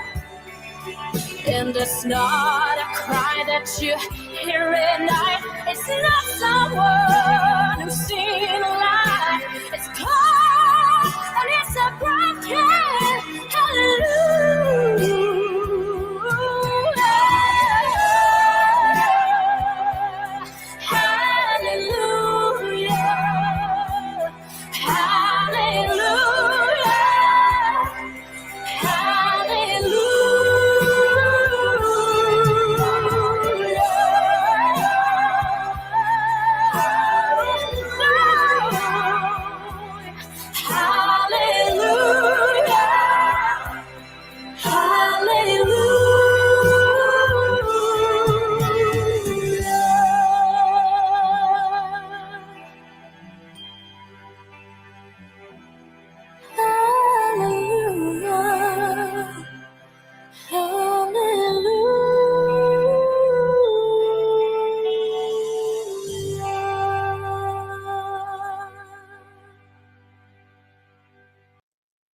Hallelujah to you too, is all I got to say to that.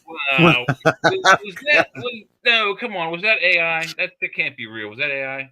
No, that was real. That's an oldie goldie too, man. She's been around for a while. It was it was oh people. I had to actually write in the chat room. WT actual F was that? It's she's well actually sorry, Janie. My favorite version of Hallelujah would be from Elvis's probably version. As far as amazing. Jack Diamond is the guy I listen to on the morning going to work. He's a radio DJ that I listen to, and he said that Elvis was the first one to record the song "White Christmas." I thought it had been Bing Crosby, who I I think thought Bing it was Crosby is the too. most famous, but I had always thought it was Bing Crosby who recorded it first. It was Elvis Presley. I always thought it was Bing took. Yes, Bing took it from him. I didn't know that. I think it said he was 1951 or 57, something like that. It was not 50s number, 1951 or 57. Yeah. Well, I know Elvis did a lot of weird music, and I know he did a lot of religious music too. He's very He was taught how to do that dance move, don't I'm nothing but a hound dog by Forrest Gump. You ain't nothing but that's the dance I'm talking about, where his knees go all wonky. Ain't That's nothing but a hound dog. I sing that to my dogs all the time. Except for my one, she does catch rats, so she's on my list. Yeah, but your dogs aren't hound dogs. Matter of fact, neither is mine. But she thinks she's a hound dog. But Hound she dogs will look like this. They have she will track a mouse. Their lips are all like they have like lips that like drag on the floor. You'll hear her start making it squeal, and so I'm like, "What are you doing?" All of a sudden, poof, she's gone. I'm like, "What are you doing?" "Oh man, there's a mouse." She's like, "I got your ass going, and Daddy's on his way to get you." Do you remember a Christmas not a Christmas Carol, a Christmas Story? The kid that wants the BB gun. Yeah. Throughout the movie, the father is completely, befounded by the neighbors' bloodhounds. It's hilarious. They all have the big floppy ears and floppy faces. Yeah, what was it today? I had seen what the number 1, 2, and 3 Christmas movies were today. The first one was Lampoon's National Christmas. That's a good one. That's a good one. I forgot what number 2 was. Die Hard. Die Hard is the best Christmas movie. Die Hard's a good one. Elf was number 2. Oh, and number 3. What was number 3? Oh man. Oh, the one with the kid that stays at home. Home Alone. Yeah. Those are your top 3 Christmas movies, in case anybody was caring. That one's only good because of the sheer comic, like cartoon level violence, like the hot iron face, frying pans.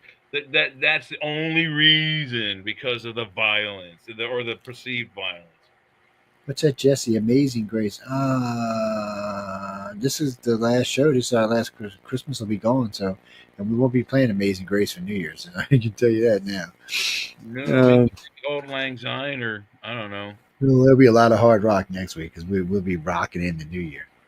It's we can play whatever the fuck we want on here. Excuse my French, but we can. I mean, you can kiss my ass. We'll just go put it on private or delete it, one or the other.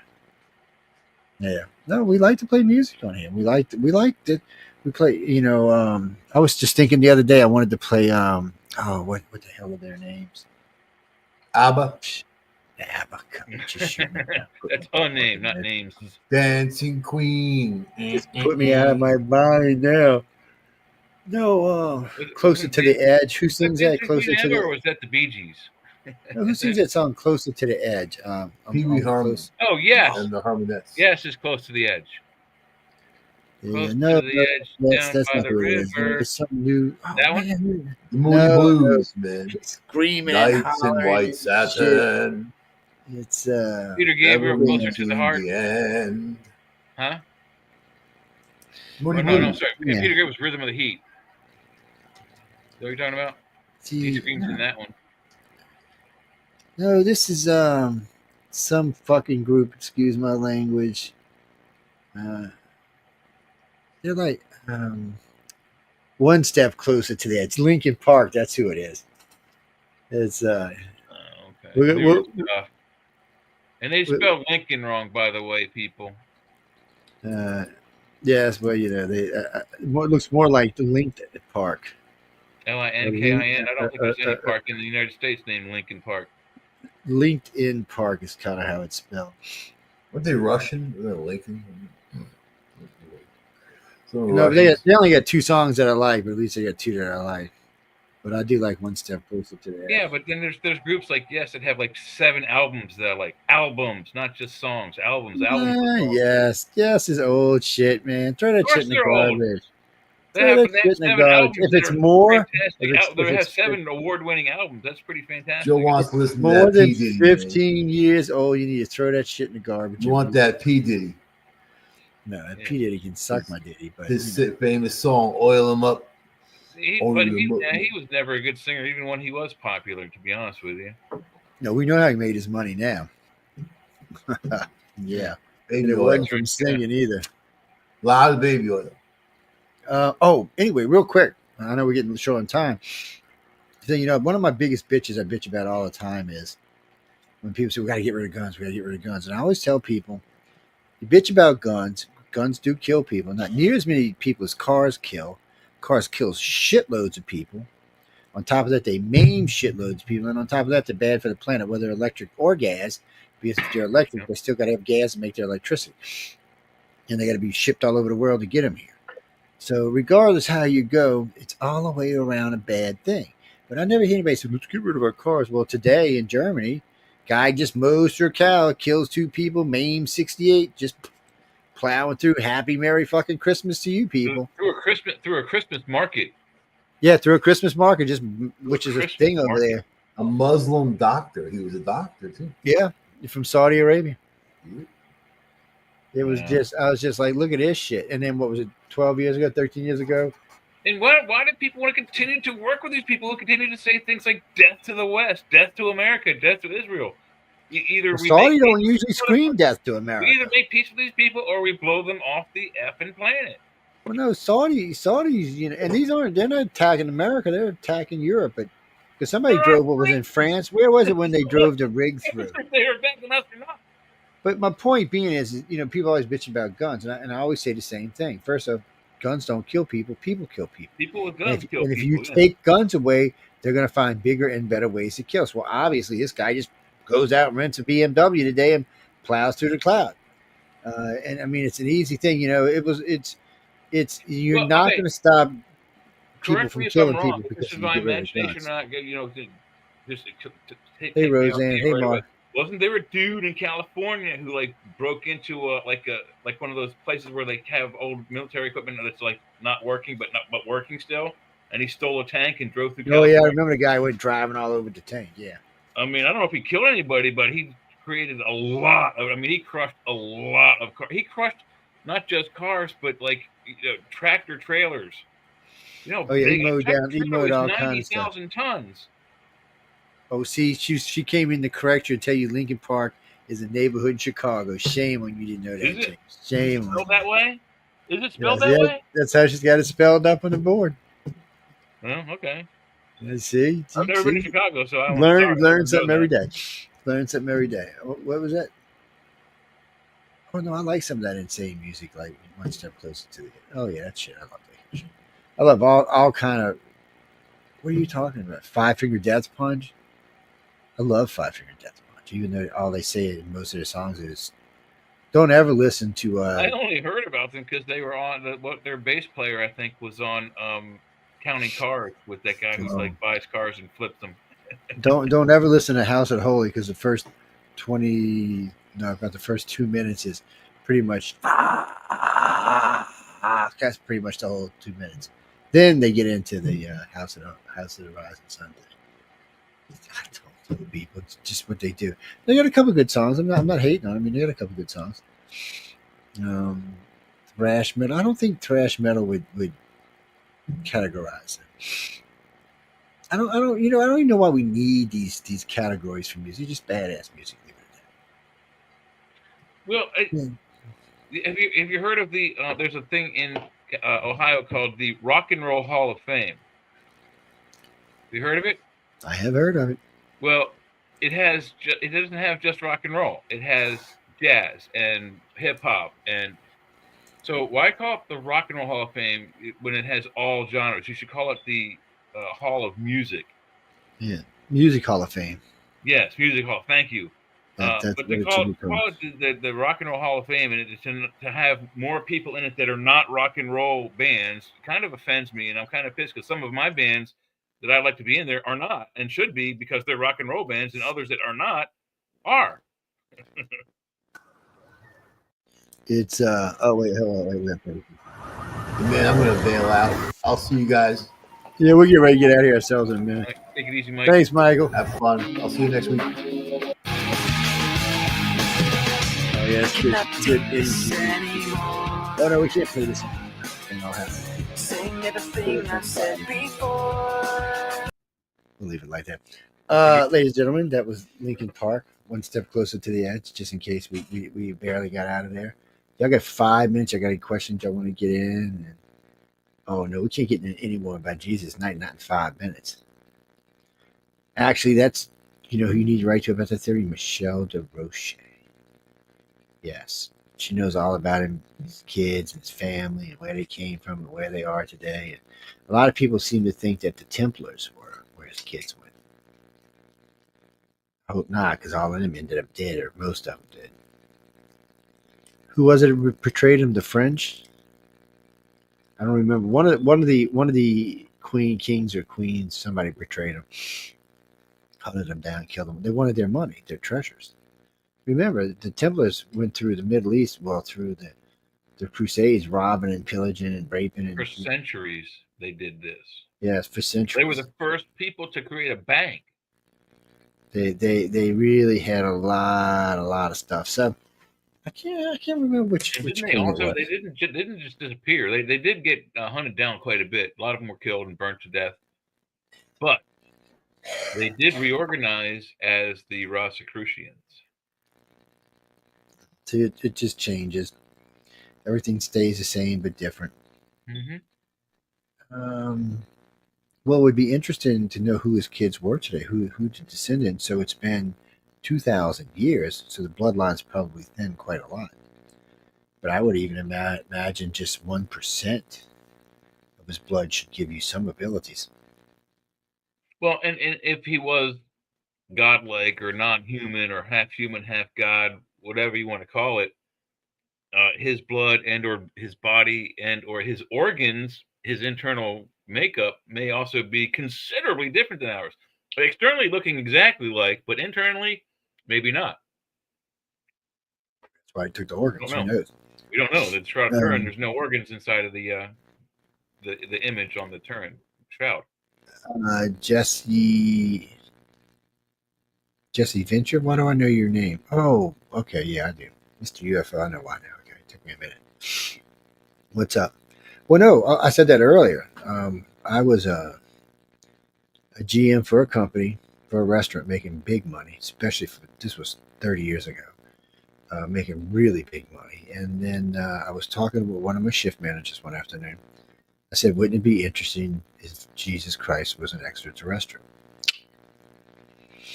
Next day, I was fired. I should have sued the shit out of him, but I didn't really think about it at first. And it was funny because 2 days earlier, I had just gotten a raise.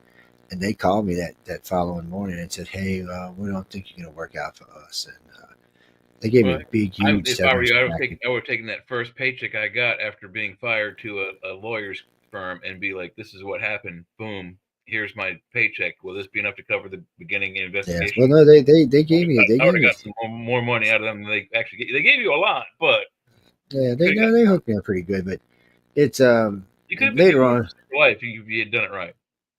Yeah, and I should have, because there was no other reason, because the raise coming in 2 days earlier was pretty much given that they didn't have plans on getting rid of me. But they didn't have to say it, and they never said it was because of that. They never ever at one time said that's what it was because of. I don't know what state this is in, but was it a right to work state, or do you know, or do you remember? It's a hippie, so I'd have to check and see. It's a hippie 30-something years ago, so I don't know what kind of bullshit they had going on here. And these people had a lot of Maryland. It's a right to work state. In any company can fire you on the whim for no reason whatsoever. They don't have to give you a reason. They can say you're fired, leave. I'm pretty sure it's how it is down here too. The weird thing about those kinds of states is I've always found that, well, if it's all right for them to go, hey, by the way, thanks for coming in today, thanks for working all those 6 hours, but don't bother to come in tomorrow. As a matter of fact, we're going to escort you off the premises and clean out your locker. That's kind of brutal to do to somebody for one thing, but And now I lost my track of thought. We were talking about just before then. Remind me, please, Joe. God.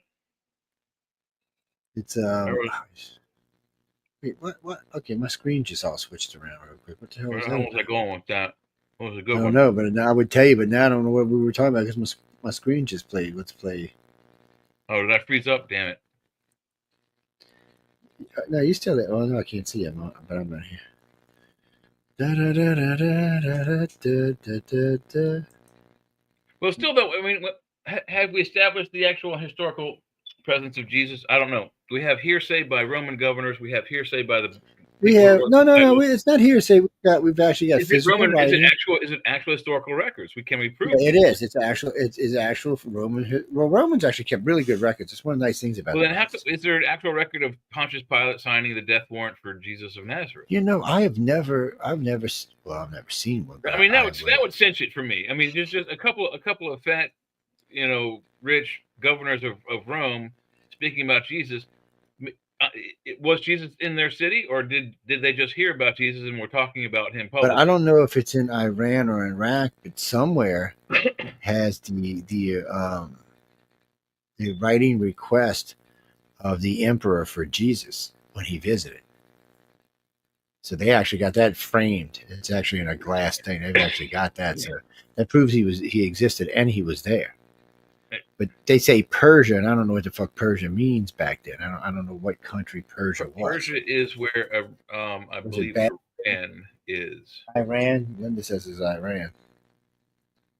I believe It's it's where Persia is. Yeah, Persia was King Darius the first and King Darius the second. King Darius the second is the one who was first protected by UFOs allegedly against Alexander, and then when Darius the second went after Alexander and cornered him at the Mediterranean, either the same UFOs or another set of UFOs protected Alexander against Darius, and then because of that, Alexander won Persia. He wasn't even in Persia. He was in like and then Judea, actually. is it Catacomb 1? They're supposed to be the complete Roman documentary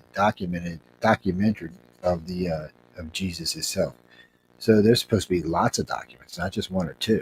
If those documents are legit and can be found and or are found and can be legitimized, that's kind of significant, especially because I mean, if the Roman Empire was probably, and the German Nazis modeled themselves after the Roman SPQRs, if they were that meticulous, they probably would have taken expert notes and records of Jesus's time in prison because he was tortured several times for information, or whatever. For whatever reason, he was tortured, and then he was paraded through town carrying part of the cross he was going to be murdered on, wearing a crown of thorns allegedly, and being lashed by whips as he went along. I'm sure people in the crowd were throwing crap at him, probably actual crap and fruit and vegetables and rocks. Oh, I have no doubt about that.